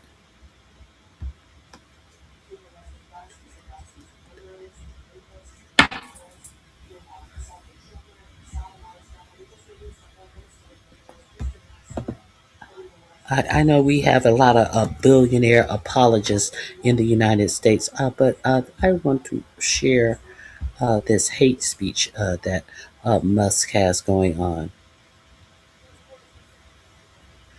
Also, hold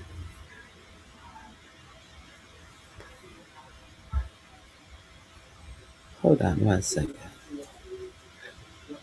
Let me share this with you as well. If you are unfamiliar with what it appears 4547 is copying. If you became honorable exactly a century later on January. If you disagree with this, you can disagree with it, but notice the correlation. I want to share this with you. I will drop this link in the chat as well. Hello, my friends. 10 lies Germans. We're told 10 lies that you are being told. I'm coming to you after living in Germany for many, many years. This is my area of expertise. Number one, political violence is patriotic. In 1923, Hitler's failed Bierhaltputsch in Munich was mythologized as noble defiance. Violence became honorable. Exactly a century later, on January 6, 2021, deadly political violence at the U.S. Capitol was labeled peaceful protest, even a day of love, a beautiful day. Insurrectionists were recast as patriots, not attackers of democracy. 1,600 were pardoned. Number two, aggression restores greatness. Nazi Germany tore up international law, saying invasions would restore national pride. And under the same justification, illegality called national security. A U.S. operation in January seized Venezuela's head of state without war authorization, illegal force, rebranded as righteous purpose. Number three, judges and opponents are enemies. In both years, independent courts and opposition figures were vilified as threats to the nation. Judicial independence is called disloyalty. Law is no longer neutral, but another weapon of polarization. Number four, the media is the enemy. Joseph Goebbels, the propaganda chief, taught Germans to hate free journalism. Today, discrediting news outlets as fake or traitorous achieves the same thing, making objective information untrustworthy. So only the regime's propaganda remains. Number five, we are victims of conspiracies. Nazi Germany posited this vast Jewish Bolshevik plot, undermining purity and destiny. Today's would-be dictators push a deep state narrative, pointing to invisible saboteurs, justify every failure, and deflect every responsibility. Number six, foreigners are a mortal threat. The Reich painted ethnic outsiders as parasites, biologically corrupting the nation's blood. The same lies are everywhere today, claiming migrants replace or destroy society. That is racist conspiracy as policy. Number seven, state enforcers only preserve order. Germany's SS and SA were sold as protectors, not aggressors. And when modern paramilitary violence or vigilantism, as we have witnessed this week from ICE, when it is excused as maintaining order, that is a lie repeating from history. perpetrators as saviors. We're at number 8. Loyalty outranks expertise. Purging civil servants and replacing university leaders or inspectors general with loyalists hollows institutions from within. Systems built for accountability become instruments of obedience. We are at number 9. Emergency powers are essential. Authoritarians always stage perpetual crises. Germany's Enabling Act, today's security exceptions, any pretext to bypass law fosters permanent emergency. Freedom is suffocated in the name of safety. And number 10, only we the regime, only we tell the truth, the ultimate lie, that everyone else deceives you. Once the public accepts that claim, fact itself loses meaning and democracy dies, not from invasion, but from infection. And I'll be back. Okay, there we have that. I also, there is a quote, a couple of more quotes. I want to, a little more information that I want to give you. Let me share this with you. This is a legislator in Kentucky. Let me share this with you. Let me restart it.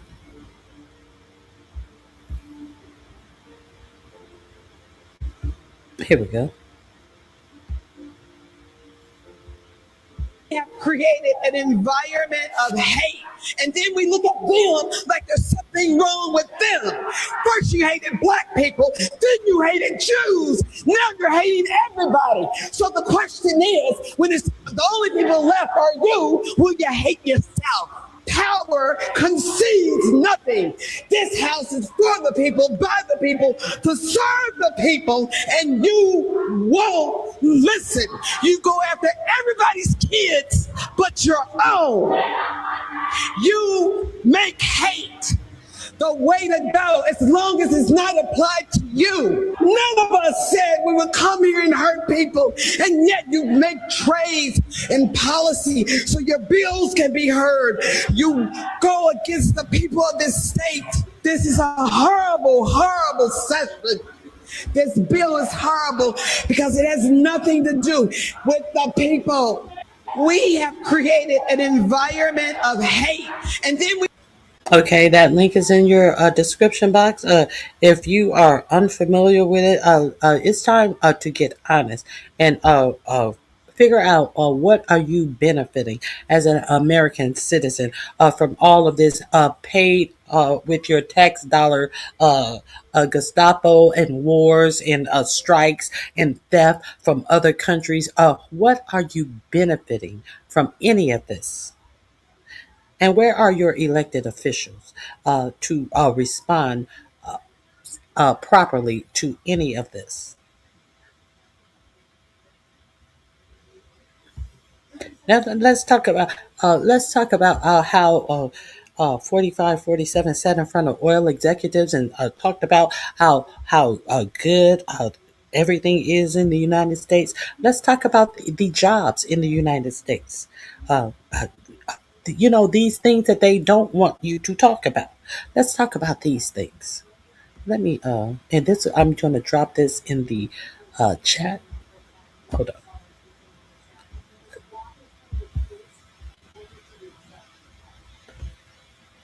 Fed Chair Jerome Powell says U.S. may be drastically overstating job numbers. If you are unaware, look how many jobs. I think they said about 85,000 jobs were created in the United States last year. And that was in the first 4 months of last year. So after the first 4 months of last year, no jobs were created in the United States. But you are to believe. Now, who says this? Jerome Powell. And I'm going to end on that Jerome Powell note. The chairman of the Federal Reserve, Jerome Powell, said that over the past several months, 4 or 5 months, the job creation numbers reported by the United States government are wrong by 60,000 jobs per month. Now, let's be clear. The government has been reporting that we're creating approximately 40,000 jobs per month. So if they're wrong by 60,000 jobs per month, that means we're losing jobs. Okay, here's what's going on here. The numbers are fake. That's what's going on. That in fact, But the economists were predicting about how bad the tariff policy is, how bad his bill that he put through Congress is, how terrible they are, weren't showing up in the numbers. And the reason is because the numbers were wrong. This is not a rich people's issue. This is a direct blow to the middle class of America, to working families in America. That's who this is aimed at. The rich people are fine. And if you look at Trump's bill was basically a wet kiss to big companies and rich people. A wet kiss. And by the way, they're golden.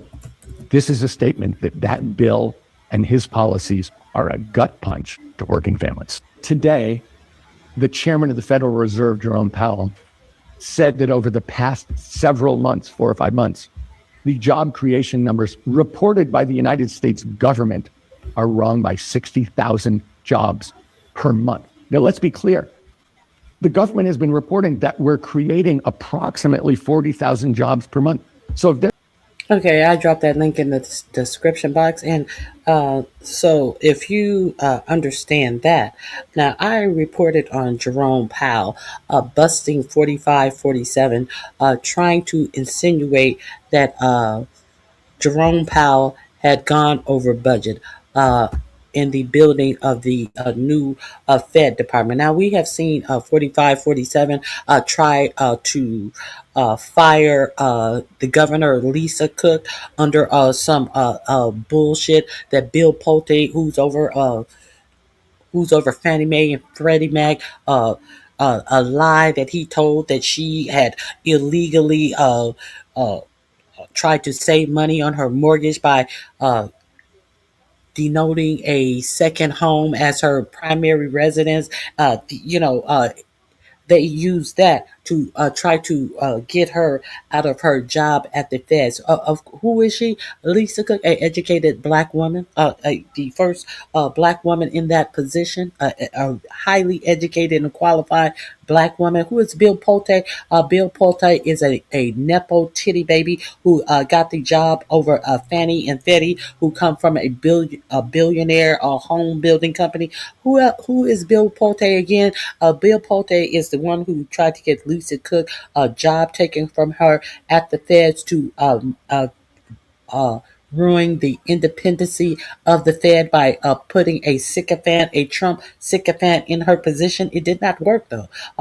Finally, the Supreme Court ruled that Trump couldn't fire her. But what else did Bill Pulte do?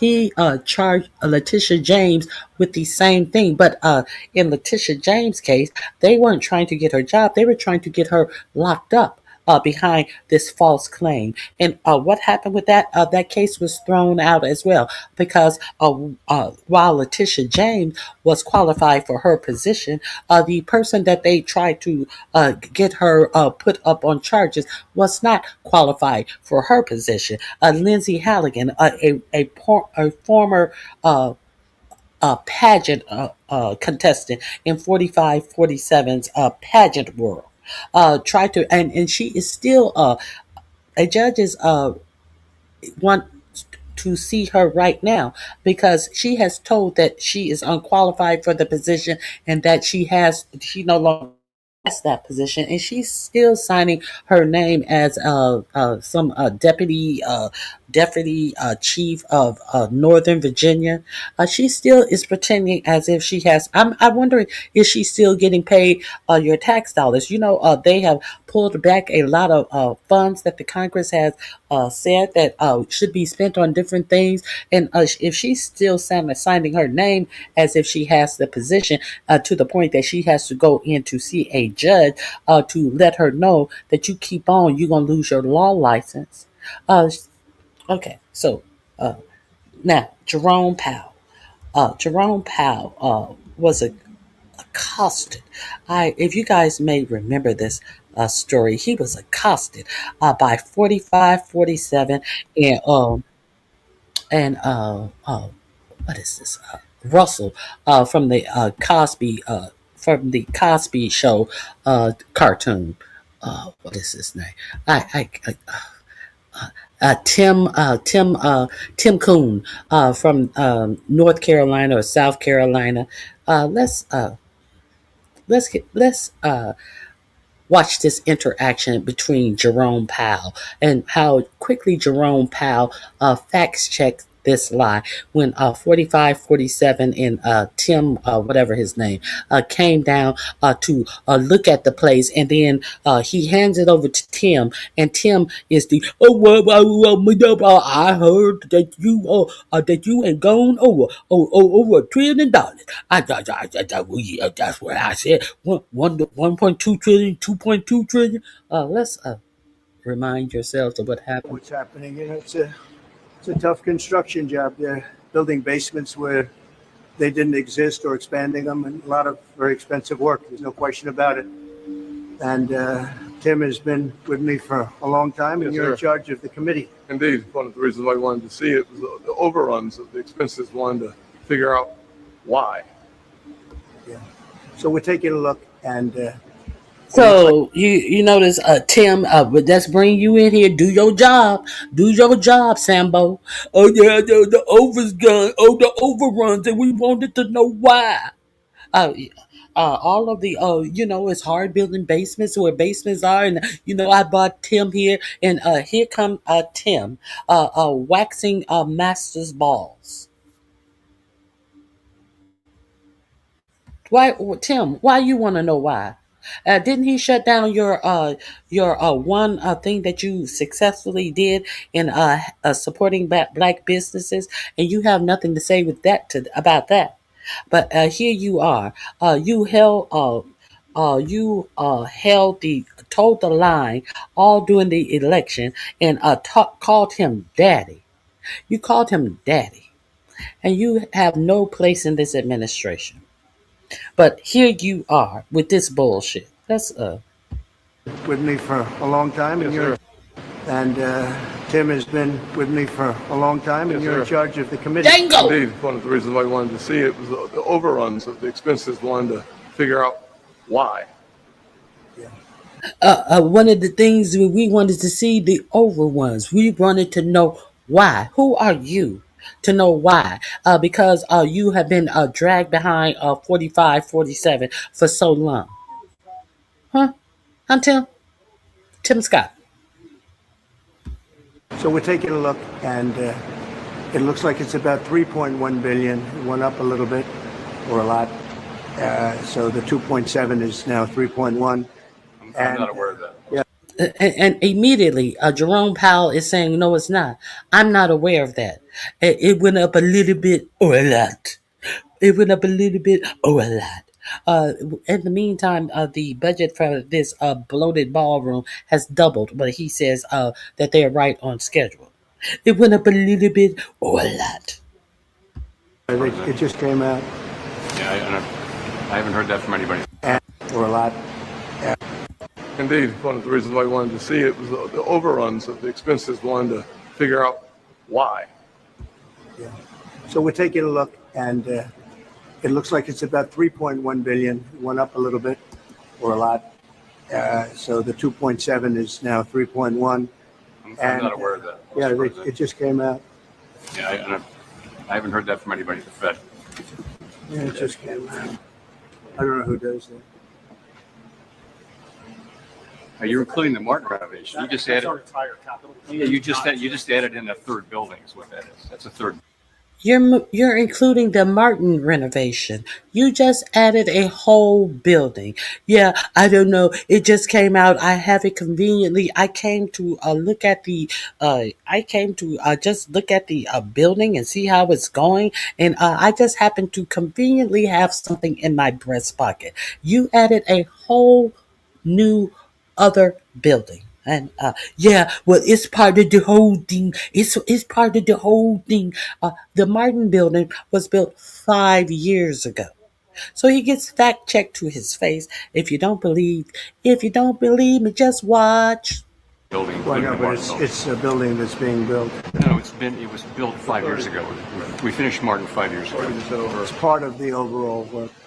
So it's not new. It's part of the overall. Look at it's part of the overall. It's a building that's being built. No, it's a building that was built 5 years ago that you tried to tack on to make it seem like Jerome Powell had gone that much over budget. So yeah. So yeah. Well, let's see that again.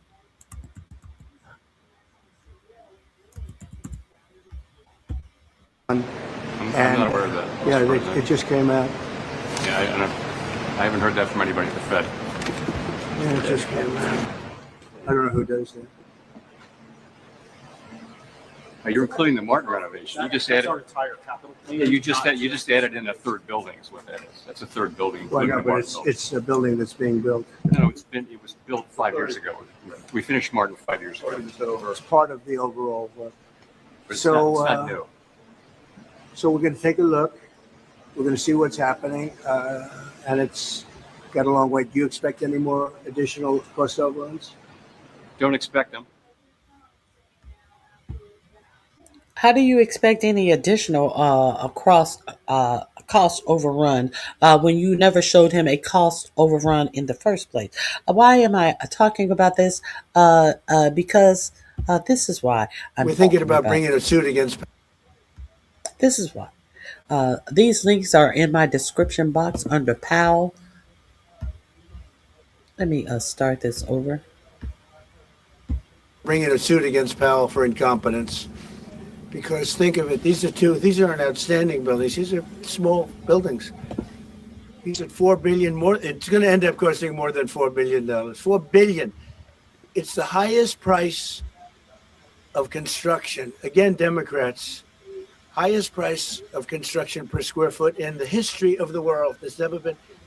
Gorgeous monuments are built for a much smaller price. So we're thinking about bringing a suit against Powell for incompetence. Because think of it, these aren't. So he is standing before a podium with these same talking points that was refuted. And he is thinking about bringing a suit against Jerome Powell for incompetence. When we just saw his incompetence and the incompetence that he brought with him to broach the subject of overruns that had not happened. Okay, so why are you showing me this, Ronnie Q? This is why. Good evening.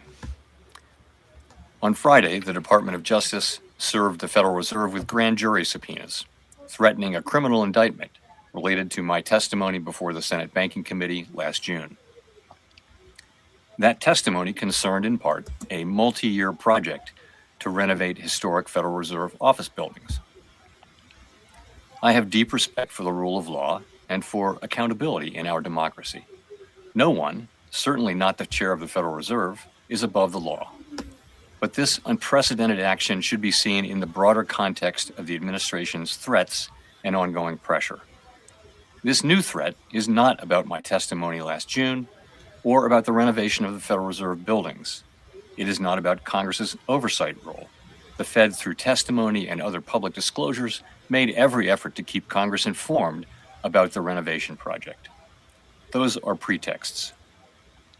The threat of criminal charges is a consequence of the Federal Reserve setting interest rates based on our best assessment of what will serve the public, rather than following the preferences of the president.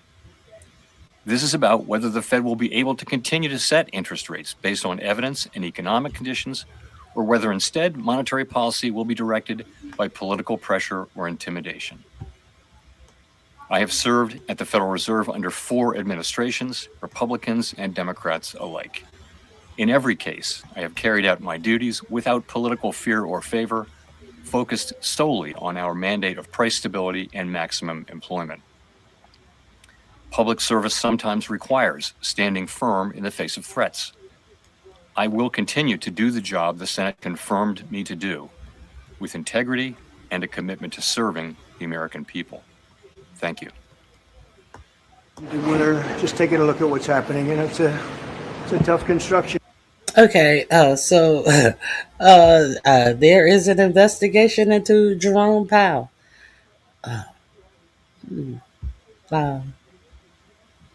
Let me see. Oh God, I hate that I hate. Oh, let me see. 1 second.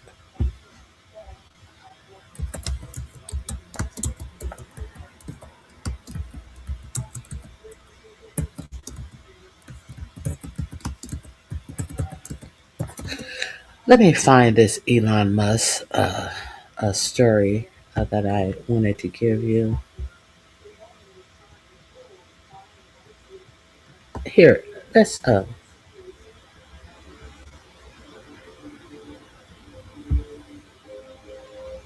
here we go. This is the story that I wanted to share with you. Let me make sure this is the recent story.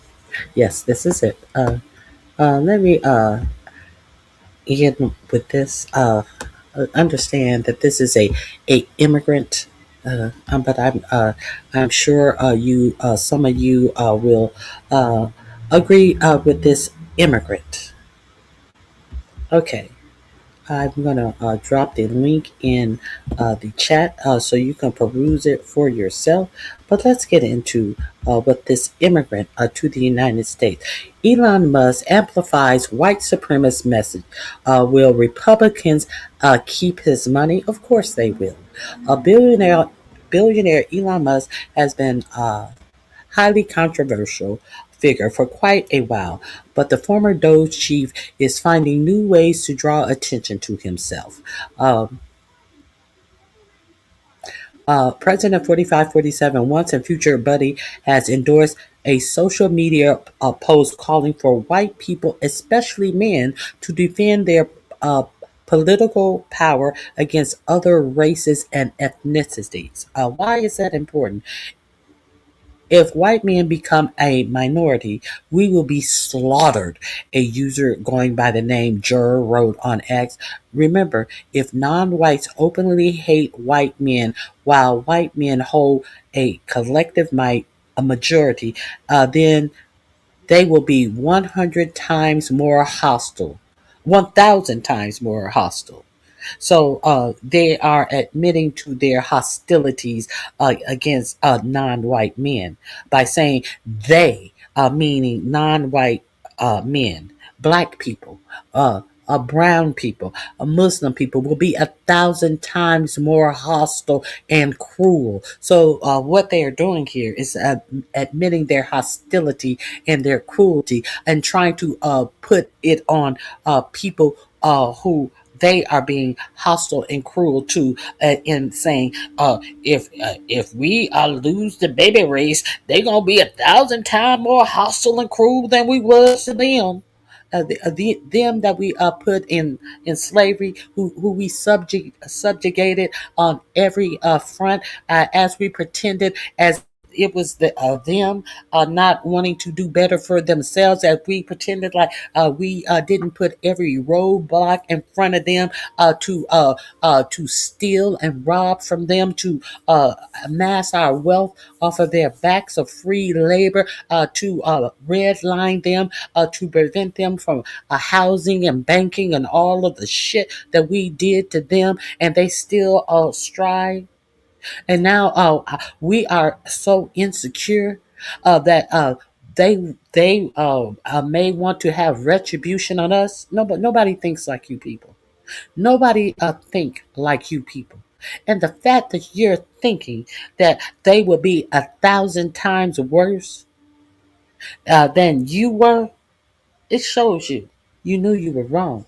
You know you're wrong. Okay, so this is the post that Elon Musk shared and put 100 of the 100% emoji behind it. Okay, let me see. Where were I? A white man hold a collective majority, then they will be 1,000 times more hostile and cruel when they are a majority over white. White solidarity is the only way to survive. To be sure, Musk didn't write this missive. What is this? To be sure, Musk didn't write this missive, but just days after a dining with 4547 at Mar-a-Lago, the billionaire used the social media platform he owns to amplify and endorse the explicitly white supremacist message. The controversy coincides with a unrelated scandal involving Musk Enterprise, as MS Now colleague Johanna Jones reported. Musk's artificial intelligence company is facing international condemnation after it debuted a spicy mode last week for its AI chatbot Grok. The feature allows users to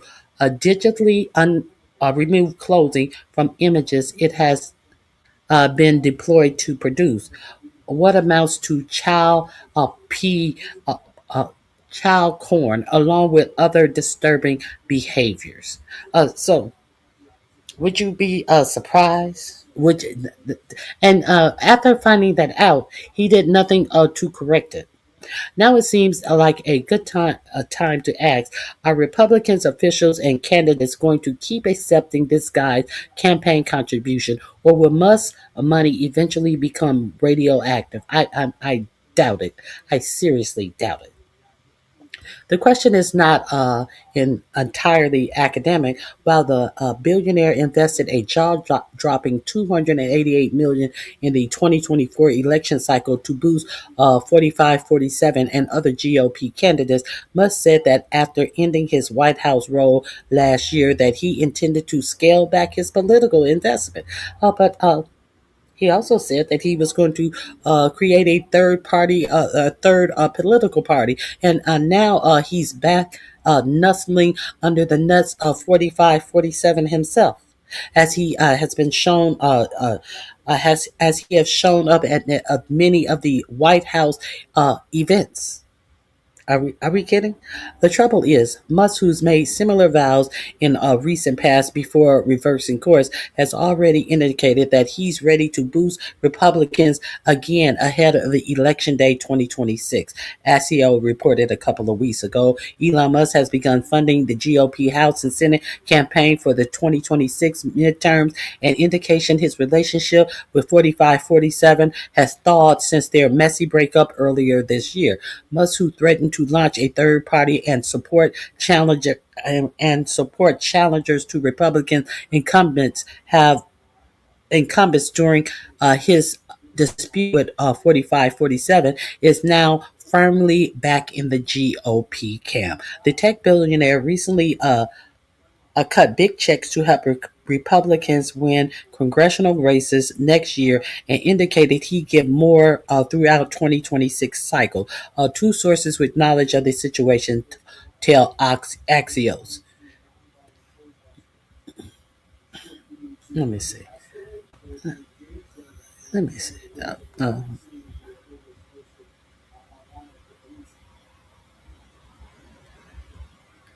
Let me see. What is this? Did Twitter just get Doge on X on Sunday? Suspended Twitter's accounts in a move that deleted, at least temporarily, and sports the account that sports the social platform's old name. Oh, I guess the name Twitter. Okay, who cares? Okay, uh, Twitter account is suspended. Okay, so that's the story that I wanted to tell you. That's the information that I wanted to give you. Um, I wanted to be sure that you understand that these are the things. Hey, Miss Jackie. Oh, I saw you, Jackie.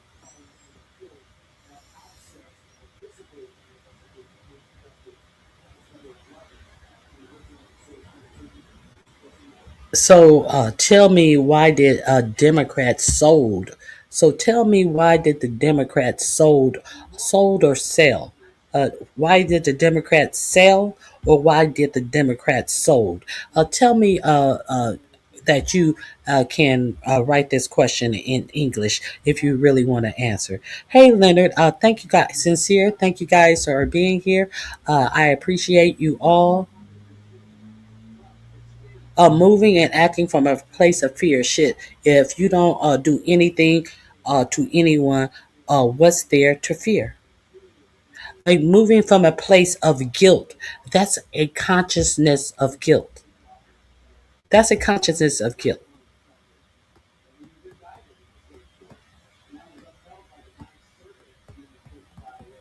Okay. So, scared of karma much? They prove every day why they shouldn't be in charge of anything. Hmm. They tell you what they're doing when, hey, we need white solidarity. We need some white solidarity. Oh, Lord. Well, they may outnumber us. No, they're going to treat us 1,000 times worse than what we treated them. Oh, did I say that out loud? Okay. Thank you guys for joining me. Please hit the like button. Be sure to comment in the comment section and subscribe. If you come back tomorrow, there will be more. I appreciate you all for being here, and I hope you have a fabulous day. If you're not subscribed to the channel, subscribe. Make a comment in the comment section. If you would like to support the channel, $ Ronnie Q, all of the above. Uh, I appreciate you guys. I hope you guys have a fantastic day, and I will be back tomorrow. Less scattered, more prepared. I appreciate you. Standing by all of the pauses and stuff. I had a lot going on this morning, but I hope you guys come and join me tomorrow. I will be here. All right. And let's remember Keith Porter, who was unfortunately lost his life to a off-duty ICE officer. And let's remember Keith Porter. Have a good day. Bye-bye.